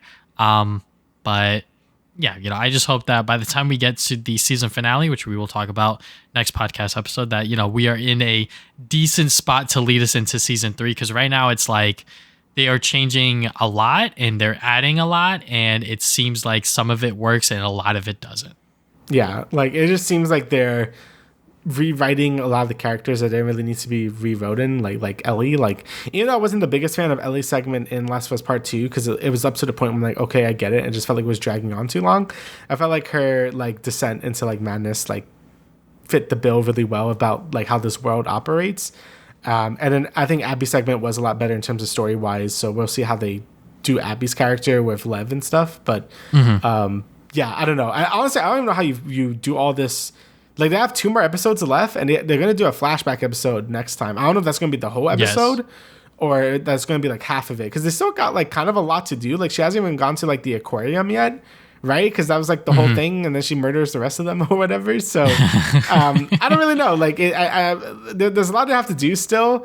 And then even with the second season, you have all of Abby's stuff. Then you have the when she follows them to, I think, San Diego or whatever. So, I don't know. There's a lot of source material to cover still. And I don't know how they're going to do it without feeling rushed or whatever. And mostly because I feel like the show pacing is like both fast and also not fast enough. It's weird. I don't know. The whole season has been very odd in terms of the characterization and how they're handling things. So mostly because it's a game story that's a very like really divisive. So now I felt like they're trying to overcorrect way too many things and it ends up like not really satisfying like anyone, right? So yeah, it's been kind of a mess.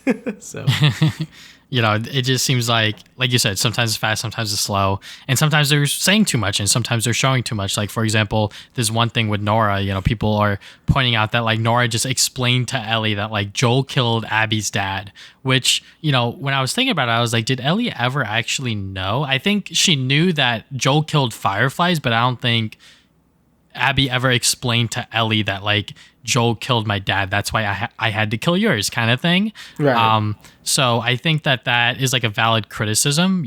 Me personally, I don't necessarily mind it, but it definitely, once again, feels like that they're just hand-holding and sort of explaining to the audience and even to the characters that, like, why are these characters doing certain things, when I feel like it would have been better for them to find out on their own, or maybe have it be explained within sort of flashbacks, because obviously within the next episode, I wouldn't be surprised if it is the whole fucking episode, because with those flashbacks, they like splice them in between segments of Ellie's story, which made sense because, like you said, when you go back and forth, you could see how happy Ellie was and sort of how that sort of light, was sort of dimmed out, if you will, going into, I guess, present day.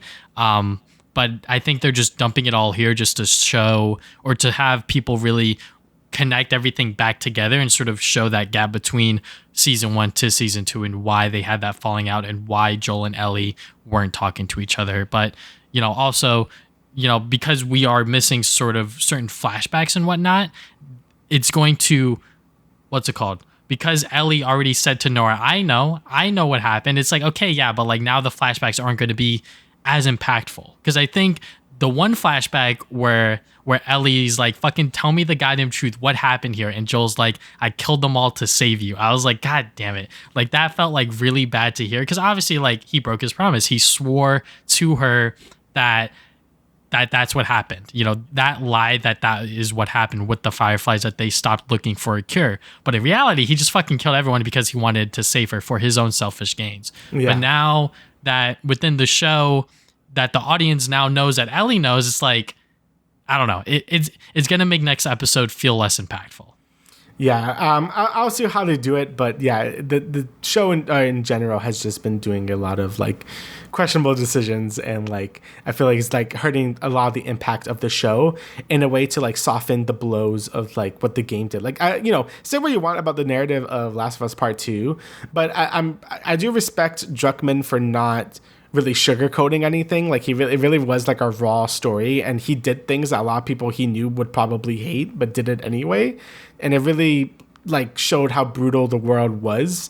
And I feel like this show is trying to like soften that blow a little too much, even though it's like, again, an HBO show. Like, adults are watching this, like you don't have to like dumb it down so much, right? So yeah. Yeah. I think that's everything. Is there anything else you would like to add, good sir? No, that's about everything. All right, so thank you guys for listening to the Travis and Damian podcast, episode 163. We will see you guys 2 weeks from now with another episode. See ya.